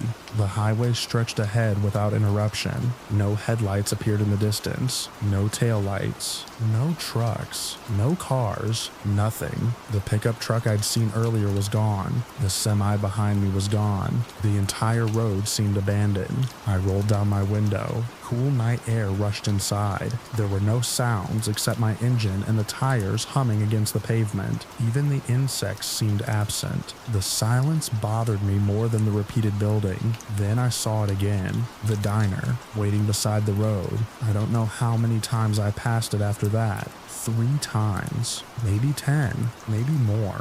Eventually I stopped trying to count. Each appearance happened after what felt like the same amount of driving, the same stretch of pavement, the same gentle curve, the same rise in the road, then the building. Every time, the repetition became unbearable. I considered turning around. Then I realized I hadn't seen a single intersection in what felt like hours. The road never changed. The landscape never changed. The darkness never changed. Only the building returned. Again and again and again. At one point I switched on the radio. Static exploded from the speakers. I scanned through every station. Nothing but noise. The static wasn't even fluctuating. It sounded flat and constant, like a machine trying to imitate radio interference. I shut it off immediately. The silence felt better. My dashboard clock was still frozen. My phone remained unusable. The highway remained empty. I started wondering how long I had actually been driving. It felt like hours. Maybe it had only been minutes. Without traffic, radio stations, phone service, or a working clock. Time became impossible to measure. That realization scared me more than anything else. The building appeared again. I gripped the steering wheel harder. For a moment, panic almost took over. I wanted to accelerate. I wanted to get off the highway. I wanted to do something, anything.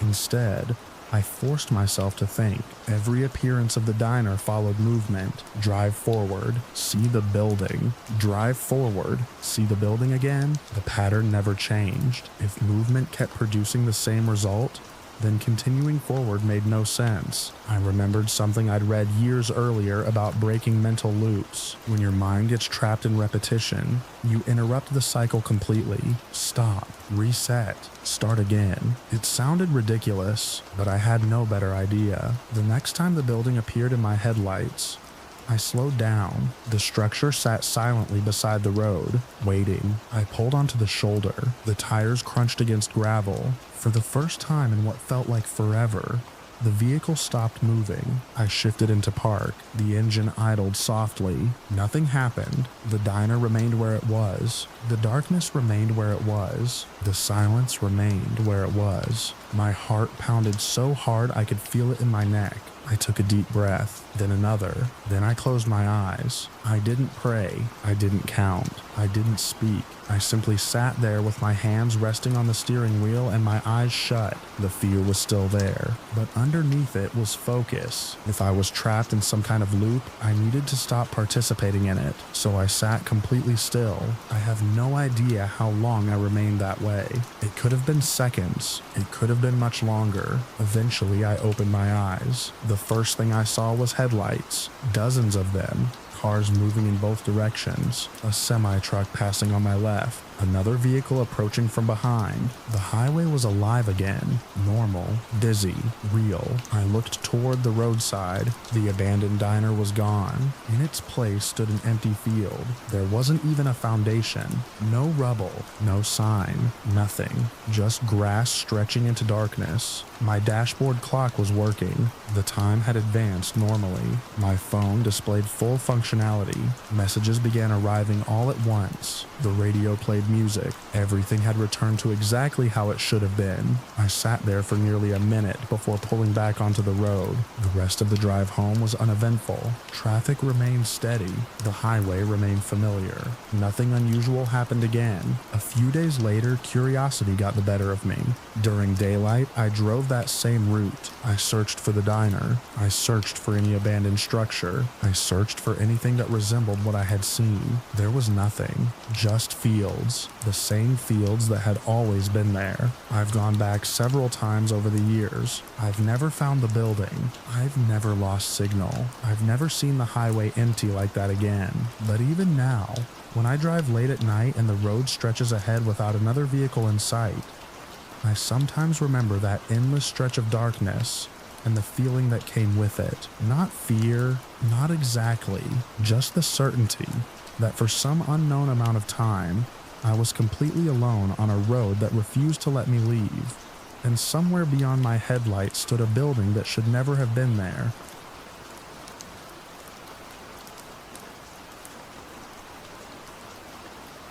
The evening I got trapped inside that massive pool and fitness complex started out as one of the most relaxing nights I'd had in months. I've always paid attention to buildings.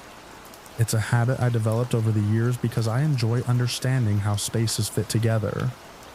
Hallways, stairwells, maintenance access points, emergency exits. I notice things most people walk right past. Usually it's just an interesting hobby. That night, it may have been the only reason I got out. The facility sat on the edge of town, a sprawling indoor recreation center with multiple swimming pools, fitness rooms, locker areas, walking tracks, and several levels connected by tiled corridors. I arrived shortly before closing. The parking lot was strangely empty, but I assumed most people had already left. When I stepped through the front entrance, the silence immediately caught my attention. Large recreational buildings are never completely quiet. Even when empty, you hear ventilation systems, distant machinery, water circulation pumps, or the occasional echo of someone moving around. But the silence inside this place felt unusually complete. The front desk was unattended. The overhead lights reflected brightly off the polished tile floors. Beyond the lobby, a large decorative fountain stood beside a circular seating area with blue benches arranged around a fake palm tree. I remember that detail clearly because I ended up seeing it far more times than I should have. At first, I wasn't concerned. I figured employees were somewhere deeper inside the facility. Maybe they were cleaning or closing sections for the night. I wandered through the pool area, admiring the size of the place. Multiple pools stretched across the lower level. Elevated walkways overlooked the water. Glass walls separated fitness rooms, filled with neatly arranged equipment. Everything seemed perfectly normal, just empty. After 20 minutes of walking, I decided it was time to leave. That's when I noticed something strange. The route back didn't look familiar. I was certain I had entered through a hallway lined with fitness studios. Instead, I found myself in a corridor bordered by locker rooms. Thinking I'd simply taken a wrong turn, I retraced my steps and tried another route. 5 minutes later, I emerged into the lobby. Specifically, I emerged beside the decorative fountain, the blue benches, the fake palm tree. I stopped. It wasn't alarming yet. Large buildings can be confusing. I laughed at myself and chose a different hallway. This time I paid close attention. I counted intersections, noted signs, watched for landmarks. I walked in what felt like a perfectly straight direction for nearly 15 minutes. When I reached the end of the corridor and turned the corner, I froze. The fountain sat directly ahead of me.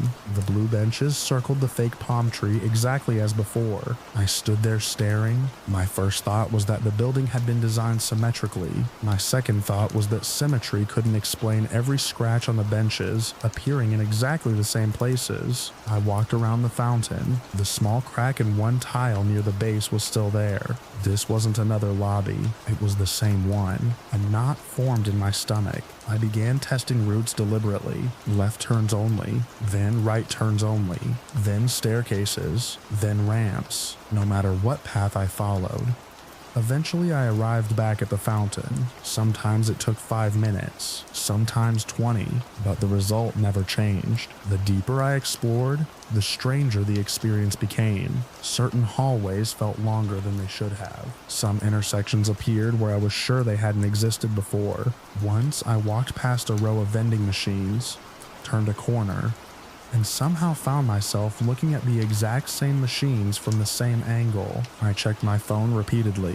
The clock advanced normally. Hours seemed to be passing, yet I could never reach an exterior door. My confusion gradually transformed into something far less comfortable. Panic. I started moving faster. The quiet building no longer felt relaxing. Every tiled corridor seemed identical. Every stairwell appeared to reconnect with another section I'd already visited. The vastness of the complex became overwhelming. I was trapped inside an enormous structure that somehow refused to let me reach its boundaries. Then the lights went out, not gradually, not section by section. One moment, bright fluorescent fixtures illuminated everything. The next moment, darkness swallowed the building. A loud mechanical click echoed somewhere overhead. For several seconds, I couldn't see anything. Then dim emergency lighting flickered on. Thin strips of pale illumination lined portions of the walls. The pools disappeared into blackness. Long corridors became shadow-filled tunnels. The atmosphere changed instantly. Until then, some part of me had still believed there had to be a logical explanation. Standing alone in that weak emergency glow, I wasn't so sure anymore. I called out several times. No answer. No footsteps. No voices. Nothing. The silence felt heavier than before. I began searching frantically. The main corridors had failed me repeatedly.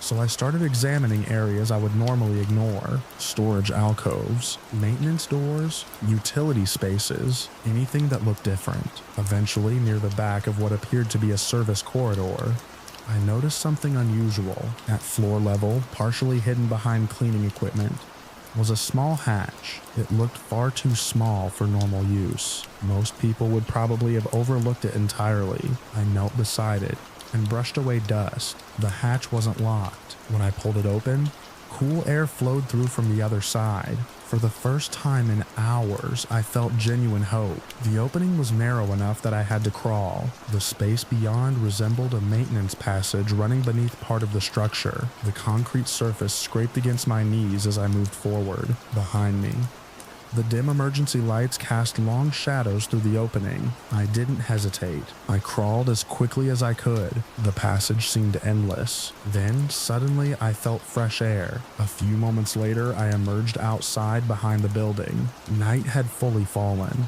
The parking lot lights glowed in the distance. I stood there breathing hard, staring back at the enormous recreation center. From outside, it looked completely ordinary. No impossible geometry, no endless hallways, no sign that anything unusual had happened. I considered going back to investigate. That thought lasted maybe 3 seconds. Instead, I walked directly to my car and left. I've returned to that area several times since then. The building still operates. People swim there, exercise there, attend classes there. No one I've spoken to has ever reported anything unusual. Sometimes I wonder whether exhaustion or stress somehow distorted my perception.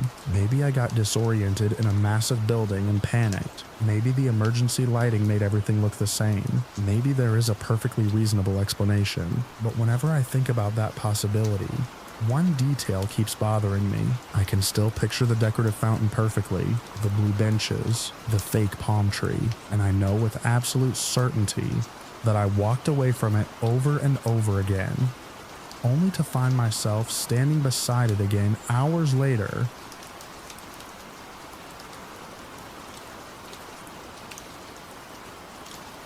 The first sign that something was wrong wasn't the fog, it was the silence from my phone. I noticed it just before 4 in the morning, while driving a deserted network of rural roads that cut through miles of farmland and scrubland.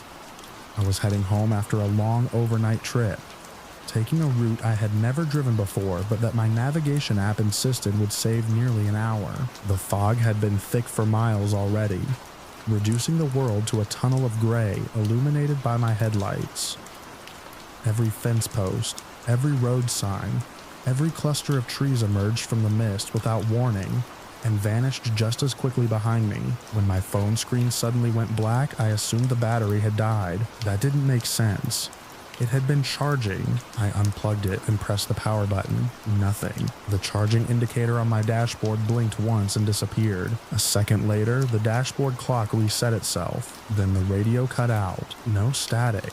No warning. Just silence. I sat forward in my seat, staring at the dark display. The engine was running normally. The headlights were fine. Everything else seemed untouched. Still, a cold feeling settled in my stomach. I picked up the phone again. Dead. No response at all. That left me relying entirely on road signs. Normally that wouldn't have bothered me, but there was almost nothing out there.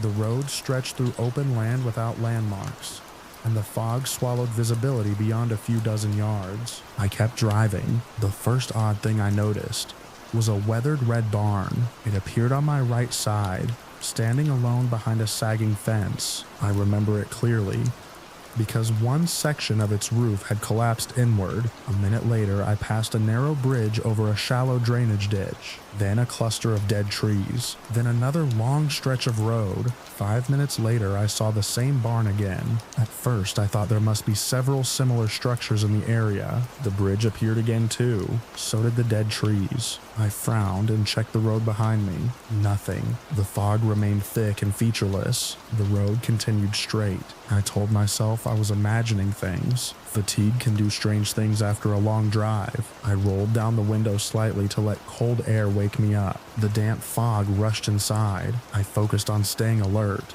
Then I saw headlights behind me. The lights emerged from the mist at a steady distance, not gaining, not falling back, just following. That wasn't unusual by itself. Eventually, another vehicle was bound to appear. I glanced at the rearview mirror several times over the next few minutes. The distance never changed. The vehicle stayed exactly where it was, close enough for me to see the lights, far enough that I couldn't make out details. The road curved gently left. The headlights followed.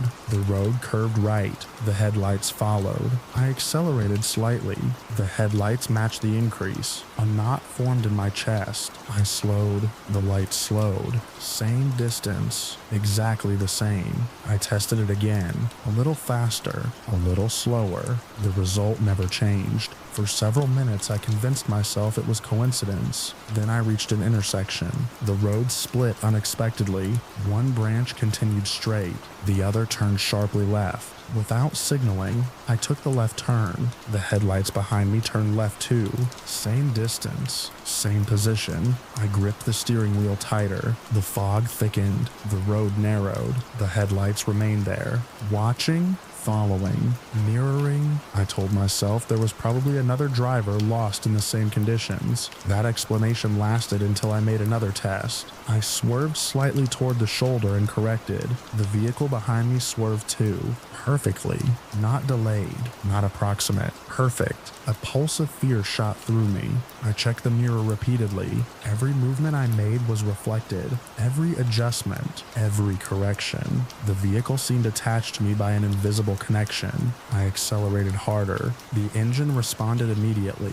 The headlights behind me maintained the same impossible spacing. I could not gain distance. I could not lose it. The realization settled over me slowly. I wasn't being followed. I was being copied. I approached another intersection. This one looked familiar, too familiar. The leaning signpost, the broken mailbox, the cracked patch of pavement. I had already passed them. I was sure of it. My mouth went dry. The roads were repeating, not resembling each other, repeating. The exact same details, the exact same arrangement. I slowed almost to a stop. The vehicle behind slowed too. Its headlights remained fixed in the mirror. I couldn't see the body clearly through the fog, only the shape. Only enough to notice something that made my stomach twist. The silhouette looked identical to my own vehicle. Same size, same profile, same roof rack. I stared for several seconds. Then I looked ahead, then back again. Still there, a duplicate, or something close enough to be one. I pressed harder on the accelerator. The road stretched endlessly forward. Minutes passed. The barn appeared again. The bridge appeared again. The dead trees appeared again. The same sequence, the same order, the same impossible repetition. Panic began creeping in around the edges of my thoughts. My navigation was dead. My phone was dead. The roads led nowhere. The landscape looped endlessly, and something behind me mirrored every decision I made. I considered stopping. The idea lasted only a moment. If the vehicle behind me stopped too, I wasn't sure what I would do. I kept moving. Time became difficult to judge. It felt like hours. The sky remained dark. The fog remained unchanged. Nothing about the world suggested progress. Then a thought occurred to me. Every decision I had made so far had been logical. Every turn had followed roads. Every action had obeyed normal driving behavior. Maybe that was the problem. Maybe the loop depended on predictability. I didn't know why that thought appeared. Maybe desperation created it. Maybe exhaustion. Either way, it was the first idea that felt different. I watched the road ahead carefully. A few minutes later, I spotted a narrow dirt track emerging from the fog. There was no sign, no markings, no indication it was even a road. It looked more like a maintenance path cutting through a field. Under normal circumstances, I would never have taken it. That was exactly why I chose it. The decision happened instantly. No signal, no hesitation. I yanked the wheel right. The tires bounced across rough ground. Gravel rattled beneath the vehicle. Mud sprayed against the sides. For a moment, I thought I might lose control. The headlights behind me vanished. Not turned. Vanished. I continued down the dirt path. The fog swirled around me. Branches scraped against the sides of the vehicle. The track twisted unpredictably. I followed it without any plan. Left. Right. A sharp bend around a stand of trees. Another turn through tall grass. The path eventually merged with a paved road I had never seen before. The fog began thinning. Gradually, the eastern horizon lightened. The first traces of dawn appeared. I looked in the mirror. Nothing. No headlights. No duplicate vehicle. No follower. Just an empty road. Relief hit me so hard my hands shook. I drove until I found a small gas station opening for the morning. The phone powered on immediately when I tried it. The dashboard clock corrected itself. The radio worked perfectly. Everything appeared normal. I asked the attendant if there were any roads matching the route I described. He looked confused. Several landmarks I mentioned didn't exist anywhere nearby. The collapsed red barn, the bridge, the dead trees, none of it sounded familiar to him. Years have passed since that drive. I still avoid isolated roads before dawn. I still keep paper maps in my vehicle. And sometimes, when I'm driving through fog, I glance into the mirror expecting to see those headlights again. What bothers me most isn't the vehicle, it's the memory of the repeating landscape. Because I know what I saw, I know those roads folded back on themselves in ways they shouldn't have. And every now and then, when I wake before sunrise, I remember the shape hidden behind those headlights and wonder whether the thing following me escaped the loop too.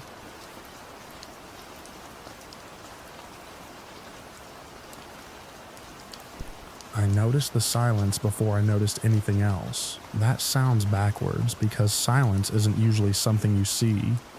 But that night it felt visible. It hung over the building like a sheet stretched too tight. The parking lot was brightly lit, every lamp working, every storefront glowing behind glass. Yet not a single person moved anywhere inside. I had stopped at the shopping center on my way home late one evening. Most of the businesses were technically closed, but the main indoor corridor that connected them was usually open for cleaning crews and security staff. I had been there dozens of times before. It was familiar enough that I never thought twice about walking inside. The moment I stepped through the entrance, something felt wrong. The air conditioning was running. Light shined from every ceiling fixture. Promotional displays stood exactly where they always had. But there were no employees, no cleaners, no security guards, no distant voices, no carts rolling across tile, nothing. I stood just inside the doorway and listened. A low mechanical hum drifted through the building. It was probably ventilation equipment somewhere overhead. The sound should have been reassuring. Instead, it made the emptiness feel worse. I remember looking around and thinking that maybe everyone was simply in another section of the building. Still, I couldn't shake the feeling that I was completely alone. I started walking. The corridor stretched ahead beneath rows of bright lights. Storefronts lined both sides. Their security gates were pulled down, but illuminated signs remained on above them. My footsteps echoed louder than they should have. I tried to ignore it. I've always been the type of person who notices little environmental changes. If a chair has been moved an inch or a picture frame is hanging slightly crooked, I usually catch it immediately. Friends have joked about it before. Unfortunately, being observant also means noticing when something feels subtly off. Halfway down the corridor, I stopped. I couldn't immediately identify what had bothered me. Everything appeared normal. Then I looked ahead. The hallway seemed longer, not dramatically longer, just enough to make me doubt myself. I frowned and stared. The intersection at the far end should have been easy to see from where I stood. I'd walked through it countless times. Now it looked farther away. I blinked several times. The distance seemed normal again. I laughed nervously and continued walking. The sound bounced awkwardly around the empty space. A few seconds later, the hallway looked longer once more. This time I kept moving while watching. The effect didn't disappear. The intersection ahead slowly drifted farther away. Not quickly, not suddenly. It simply retreated at the same pace I approached it. I stopped walking. The hallway stopped stretching. I took another step. The far end pulled away again. A cold sensation spread through my stomach. I looked behind me. The entrance doors seemed much closer than they should have been. I turned forward again. The corridor extended endlessly beneath identical lights. Every instinct told me that what I was seeing couldn't be real. Buildings don't change dimensions because someone walks through them. I rubbed my eyes. The effect remained. I looked down at the floor, then back up. Still there, the intersection continued sitting impossibly far away. The mechanical hum overhead carried through the building. I focused on it because it was the only normal thing left. The steady drone anchored me. As long as that sound existed, I could convince myself there was some explanation.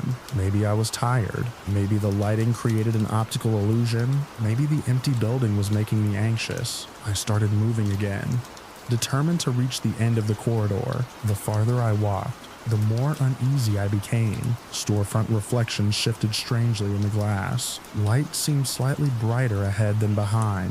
The floor tiles appeared repetitive in a way that made distance difficult to judge. I couldn't tell whether I was making progress anymore. Then the hum stopped. Instantly. No gradual winding down. No fading. One moment it existed. The next moment it was gone. Absolute silence crashed into the building. I froze. The absence of sound felt physical. I became aware of tiny details all at once. The still air, the motionless signs, the complete lack of voices. The corridor looked frozen. My heartbeat suddenly seemed loud enough to echo. I listened for anything. A footstep, a machine, a door closing. Nothing. The silence wasn't nearly quiet. It felt wrong. I don't know how else to describe it. Every building has background noise.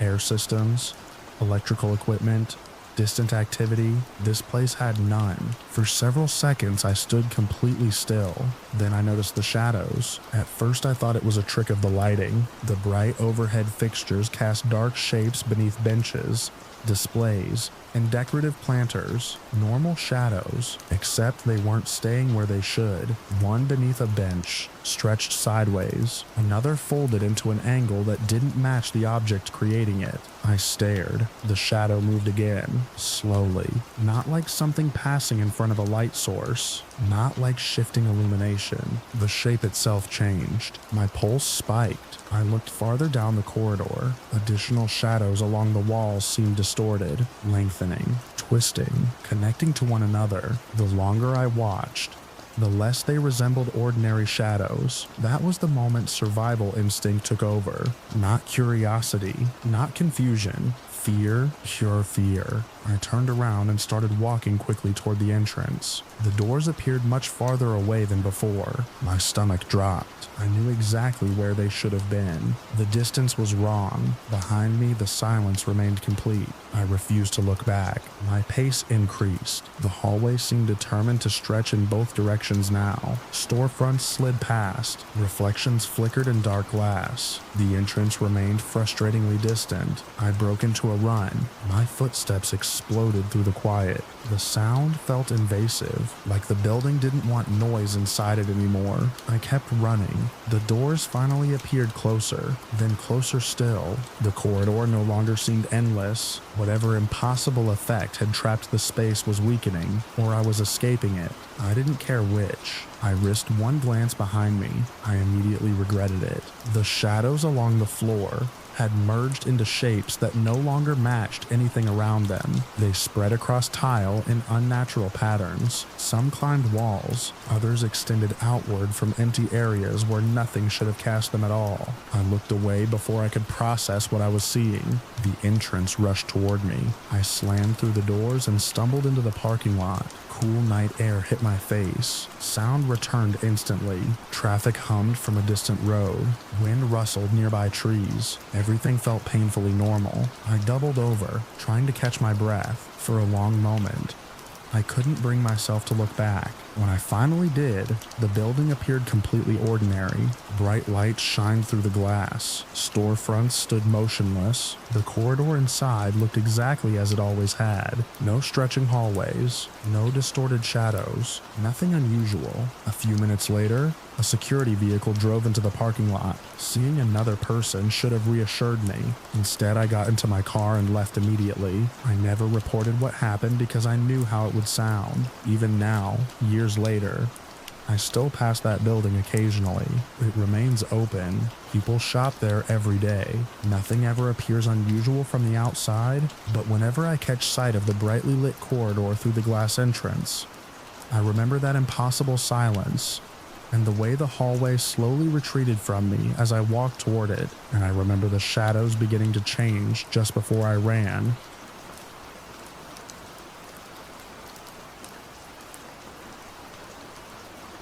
I noticed the door because it was wrong. That sounds vague, but I mean it in the most literal way possible. I was walking through an old commercial building scheduled for renovation, the kind of place with abandoned offices, faded directory signs, and a permanent layer of dust that seemed untouched by time. I wasn't supposed to be there. but I had a habit of exploring forgotten spaces whenever I got the chance.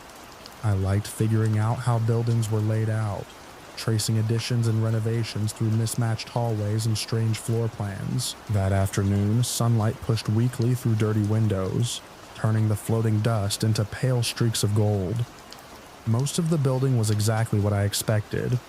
Empty offices, storage rooms, a few broken ceiling tiles, nothing unusual. Then I found a door that shouldn't have existed. According to the exterior walls I'd already walked around, there wasn't enough space behind it for anything larger than a small utility closet. The wall backed directly against another section of the structure. Still, curiosity got the better of me. I pulled the door open. Beyond it stretched a corridor, not a closet, not a maintenance room, a corridor that extended farther than the dimensions of the building should have allowed. I remember standing there for several seconds, staring. My first assumption was simple. Maybe there was some connecting wing I hadn't seen from outside. Maybe the building was larger than I thought. That explanation lasted exactly until I stepped through. The hallway was dim but not dark. Light filtered down from rectangular fixtures in the ceiling. Some worked. Some flickered weakly.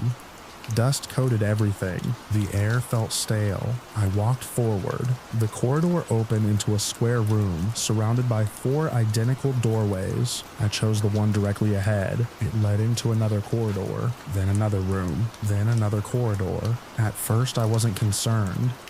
Old institutional buildings often reused layouts. Hospitals, offices, schools, government facilities.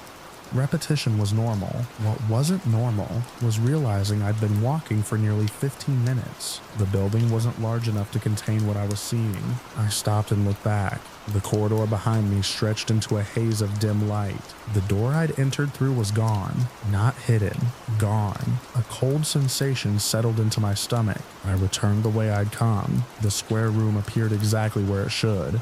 4 doors. I entered the one I was certain had led from the entrance corridor. Another hallway. Another room. Not the exit. I stood perfectly still. My first instinct was to laugh, not because anything was funny, but because my brain refused to accept what my eyes were showing me. I tried again. Different door, different corridor, same result. Room after room unfolded in impossible repetition. The architecture behaved like a broken reflection. Every corridor seemed identical to the last. Every room had the same dimensions, the same dust, the same flickering lights, the same silence. After a while, I pulled a marker from my backpack. I drew a large black arrow on one wall. Then I continued walking. 10 minutes later, I found the arrow again. The sight of it hit me harder than I expected. I hadn't consciously believed I was trapped until that moment. Now I knew.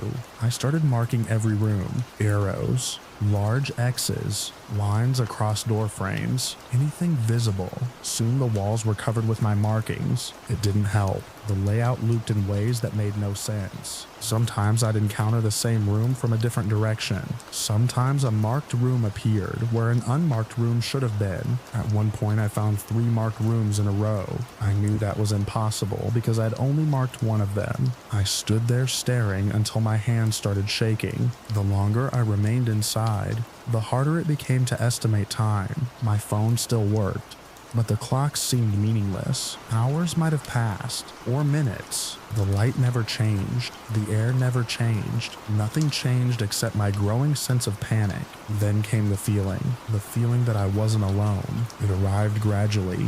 At first it was just discomfort, a strange certainty that I was being observed. I kept looking over my shoulder, checking empty hallways, scanning doorways, finding nothing. I told myself it was stress. Being trapped would make anyone paranoid. That explanation worked for a while. Then I started noticing small things. I would enter a room and instantly feel as though someone had just stepped out. I would turn quickly after hearing what sounded like movement.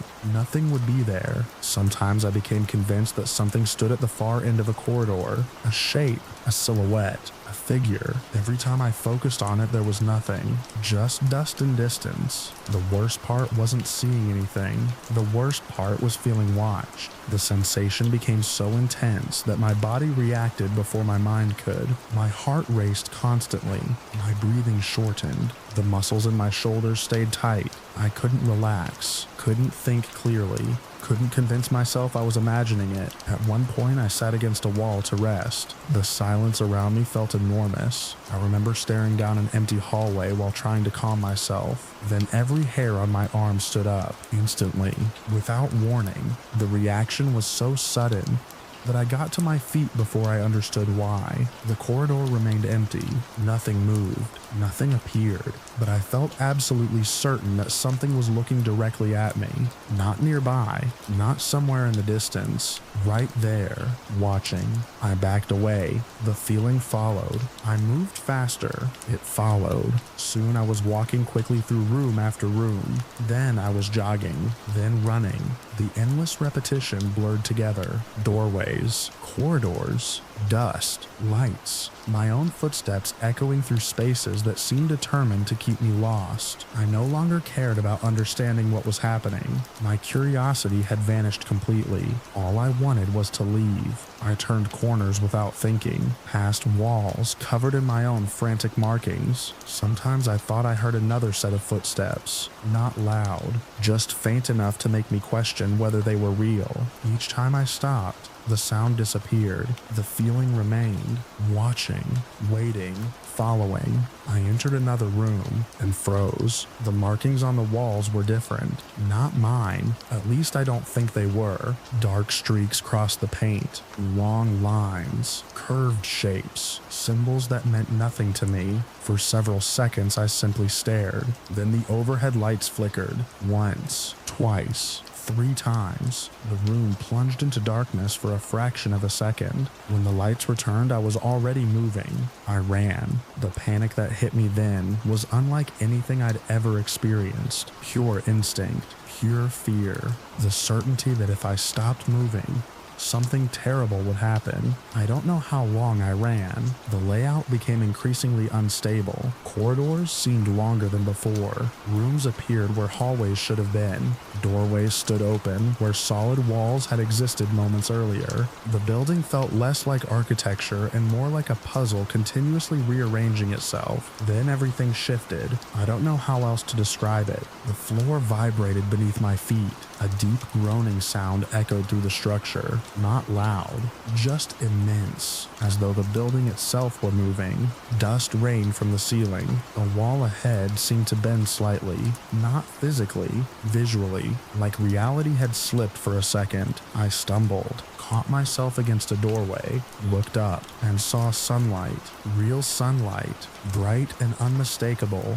Beyond the doorway was the original hallway, the one I'd entered from. I didn't hesitate. I ran through. The instant I crossed the threshold, the sensation of being watched disappeared completely. I turned around. The corridor beyond the doorway was gone. The door opened onto a small utility closet, exactly the size it should have been, exactly the size the building's layout allowed. I stood there breathing hard, staring into that tiny space. Brooms, shelves, cleaning supplies. Nothing else. No endless corridors. No repeating rooms. No impossible architecture. Just a closet. I left the building immediately. Outside, the afternoon sun hung lower than I expected. Far more time had passed than I thought. I never returned. Years later, I still catch myself studying floor plans, trying to find some explanation I missed. But every time I remember those identical rooms, those endless corridors, and that unbearable feeling of unseen attention, I end up staring at the same image in my mind, a doorway opening into a space far larger than the building itself, with dust drifting through dim light as something waited somewhere beyond sight.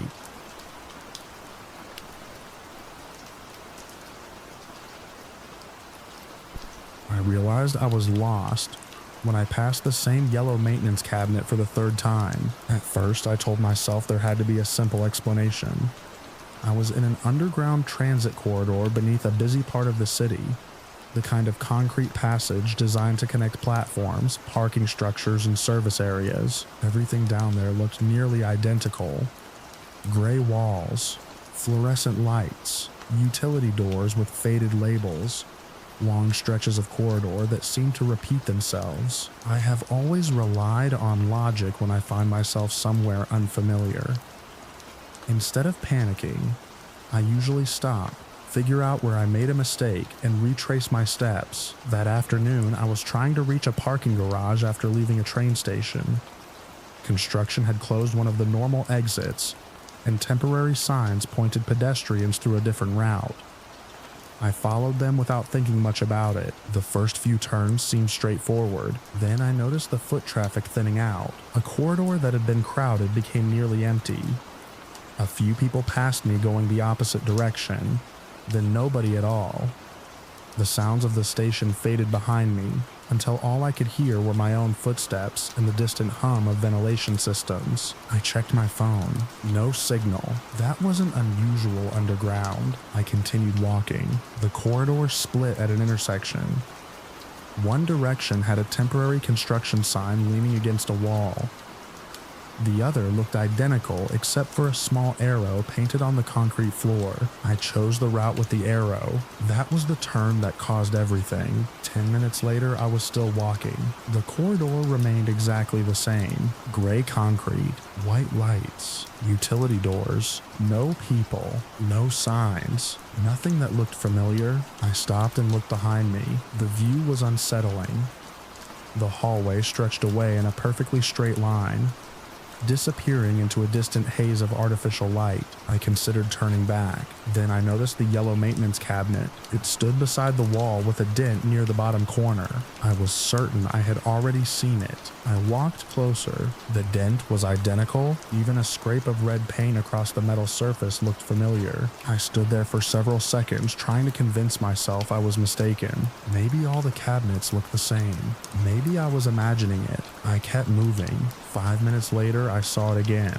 The same cabinet, the same dent, the same red scrape. This time my stomach tightened. I immediately turned around and walked in the opposite direction. The corridor behind me looked exactly as it had before. I moved quickly. Left turn, straight section, another turn, another straight section. Then the cabinet appeared again, ahead of me, waiting beside the wall. My practical mindset started searching for explanations. Maybe the layout was circular. Maybe I had unconsciously taken a wrong turn. Maybe fatigue was affecting my memory.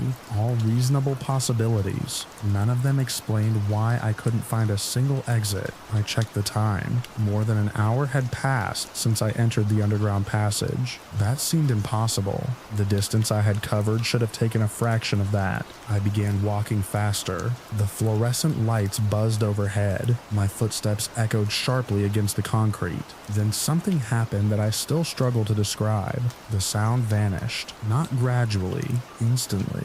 1 second I heard my shoes striking the floor. The next second there was nothing. I stopped moving. Silence. Absolute silence. I stomped my foot. No sound. I clapped my hands together. Nothing. The corridor remained frozen in complete stillness. The sensation was horrifying. Most people think silence is simply the absence of noise. This felt different. It felt as if sound itself no longer existed. My ears weren't ringing. There wasn't any pressure. There was simply nothing. I opened my mouth and shouted. At least I think I did. I felt the movement in my throat. I felt air leave my lungs, but I heard nothing, not even the faintest trace. The silence pressed against me harder than any noise ever could. I started moving again. Fast. My logical approach was beginning to crack. The lack of sound made the corridor feel unreal. Every step felt disconnected from the world. I couldn't judge distance properly.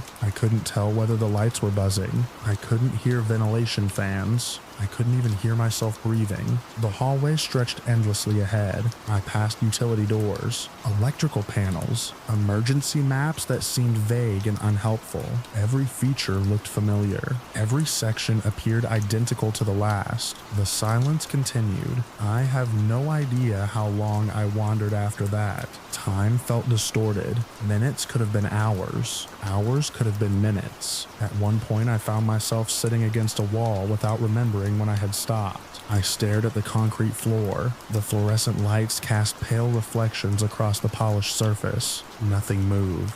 Nothing changed. Then I noticed something. A vibration. Not a sound. A vibration. Something faint pulsed through the floor beneath me. I stood up immediately. The sensation came again. A dull rhythm. Slow. Steady. Far away. I couldn't hear it. I could only feel it. The pulses repeated. For several moments, I tried convincing myself it was machinery. A train? Ventilation equipment. Anything ordinary. Then the vibrations changed direction. They seemed to come from behind me. I turned. The corridor stretched into the distance. Empty. The pulsing continued. Slow. Measured. Approaching. I started walking. The vibrations followed. I walked faster. The rhythm remained behind me. Always distant. Never closer. Never farther away. Just there. Tracking me. My pulse accelerated. The practical part of my mind kept insisting there had to be a reasonable explanation. A mechanical source. Construction work. An underground train. But every explanation felt weaker than the last. I rounded another corner. The vibration continued. Behind me. Steady. Patient. I began running. The corridor blurred around me. Concrete walls, white lights, gray floor, turn after turn after turn. The vibration remained, a distant presence somewhere beyond sight. I don't know how long that continued. I only remember the growing certainty that I would never find a way out. The realization arrived slowly, then all at once. I was trapped, not physically.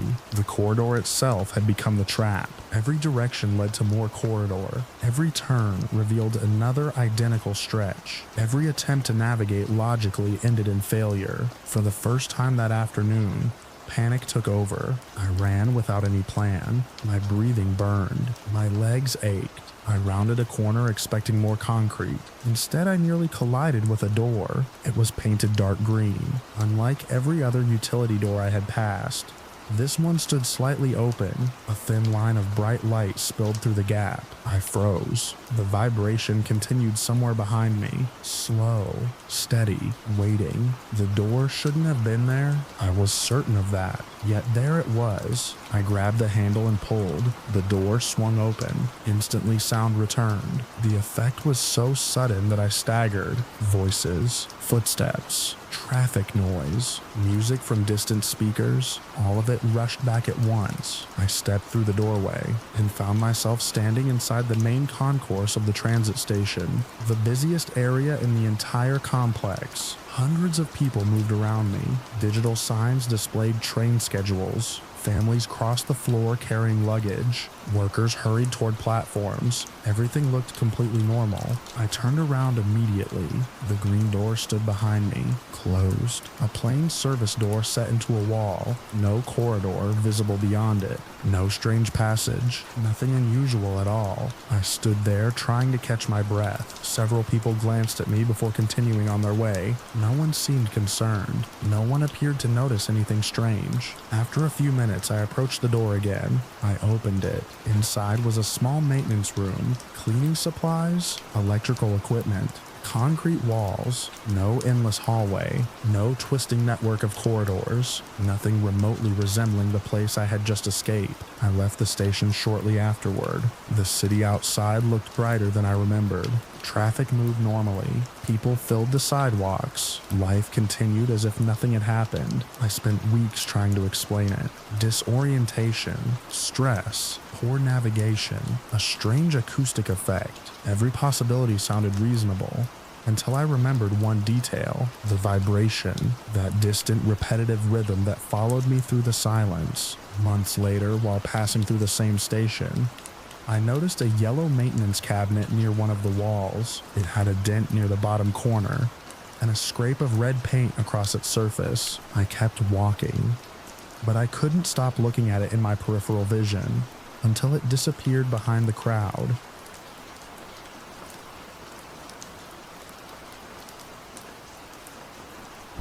I noticed it on the monitor before I noticed how quiet the building had become. The warehouse-style retail center sat on the edge of town, surrounded by empty lots and a stretch of road that rarely saw traffic after midnight. Most nights, my security shift followed the same pattern. I walked the property, checked doors, watched the cameras, filled out reports, and waited for sunrise. That night started no differently. A thick layer of clouds covered the sky outside. The parking lot lights cast pale circles across the pavement, and beyond them everything dissolved into darkness. Business had ended hours earlier. Every employee had gone home. I was the only person left inside the building. Around 1:30 in the morning, I was sitting in the security office reviewing camera feeds. There were 16 monitors arranged in a grid, each showing a different angle of the property. I had looked away for less than a minute to complete an incident log. When I looked back, something on camera 12 caught my attention. At first I thought it was a reflection. The camera overlooked the eastern side of the building near a fenced service area.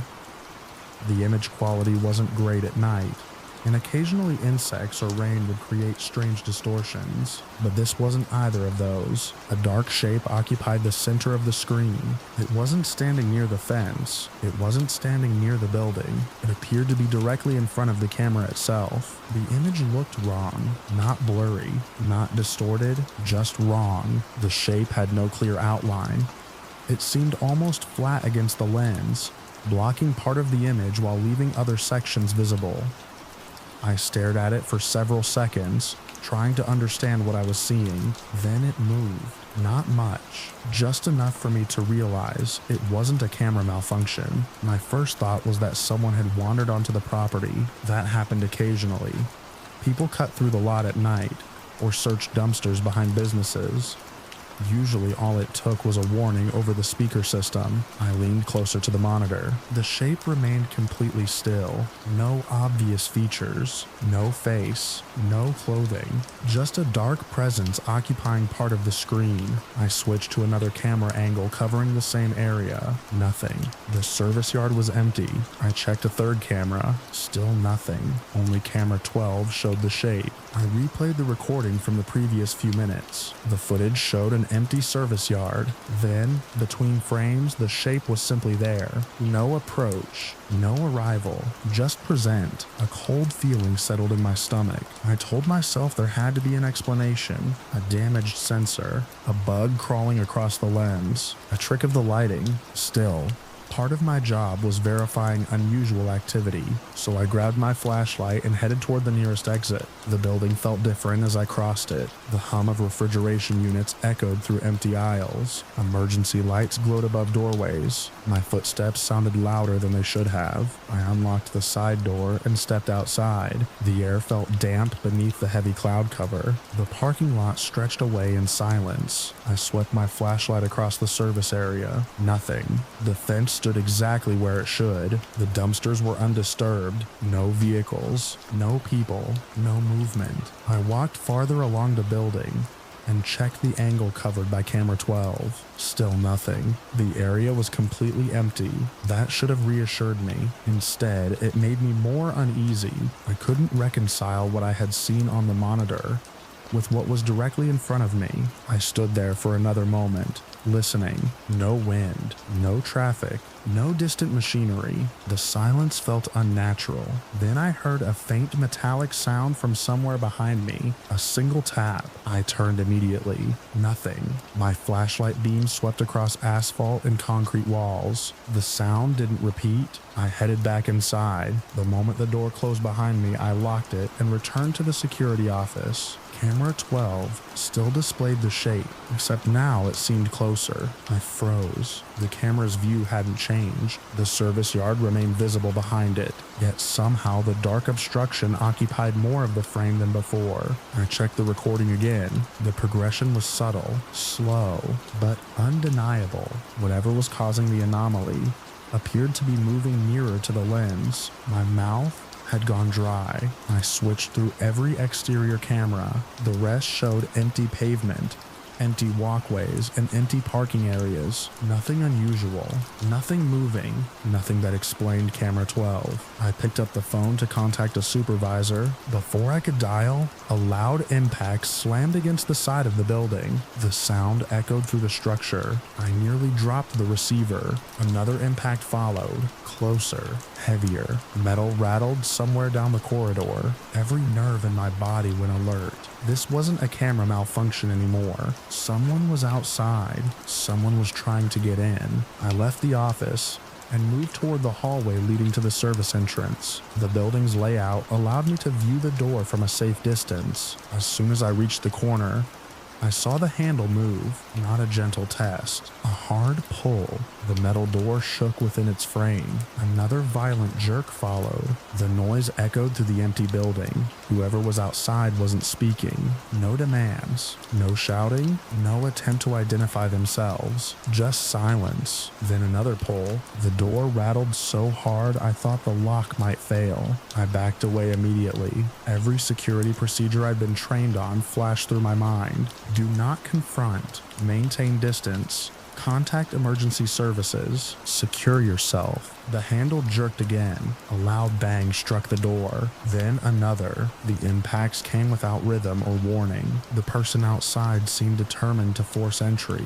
I moved quickly through the building toward a reinforced storage room located near the center of the structure. The room had solid walls and a heavy security door designed for emergencies. As I hurried there, more impacts echoed from the direction of the service entrance. Each one sounded stronger than the last. I entered the room and locked the door behind me. Only then did I pull out my phone. My hand shook as I called emergency services. The operator answered immediately. I explained that someone was attempting to enter the building. The operator instructed me to remain secured and wait for responding officers. I stayed on the line. The storage room had no windows, only concrete walls and fluorescent lighting. I could hear distant sounds through the structure, occasional bangs, metal vibrating, then silence. The silence was somehow worse. Minutes passed. I checked the time repeatedly. The operator remained calm. Outside the room, the building seemed impossibly still. Then a new sound emerged, a scraping noise, slow,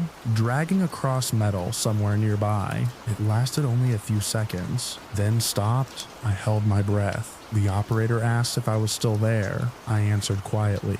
The scraping did not return. Neither did the impacts. The silence stretched on. I remember staring at the closed door, expecting the handle to move at any moment. It never did. Eventually, distant sirens became audible. The sound grew louder until flashing lights reflected beneath the gap at the bottom of the door.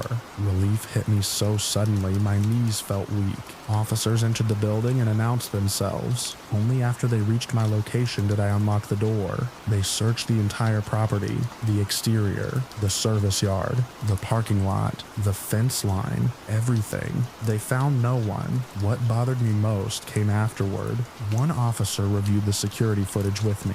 The impacts against the service door were clearly recorded. The handle moving was clearly recorded. The attempted entry had happened. There was no doubt about that. But when we checked camera 12, the anomaly was gone. The image showed an empty service yard. The recording still contained the moment when the shape first appeared. It still showed the dark obstruction growing larger over time. Yet, no matter how many times we replayed it, neither of us could determine what it actually was. The officer suggested a camera issue. I wanted to believe that. It was the most reasonable explanation. Still, I couldn't forget what happened immediately afterward. The appearance on the monitor, the empty yard outside, the sudden attempt to enter the building. Each event led directly to the next. If I hadn't checked the camera, I might not have been paying attention when the door started shaking. If I hadn't taken the threat seriously, I might not have reached the secure room before whoever was outside tried to get in. My shift ended shortly after sunrise. The clouds were beginning to break apart as I walked toward my car.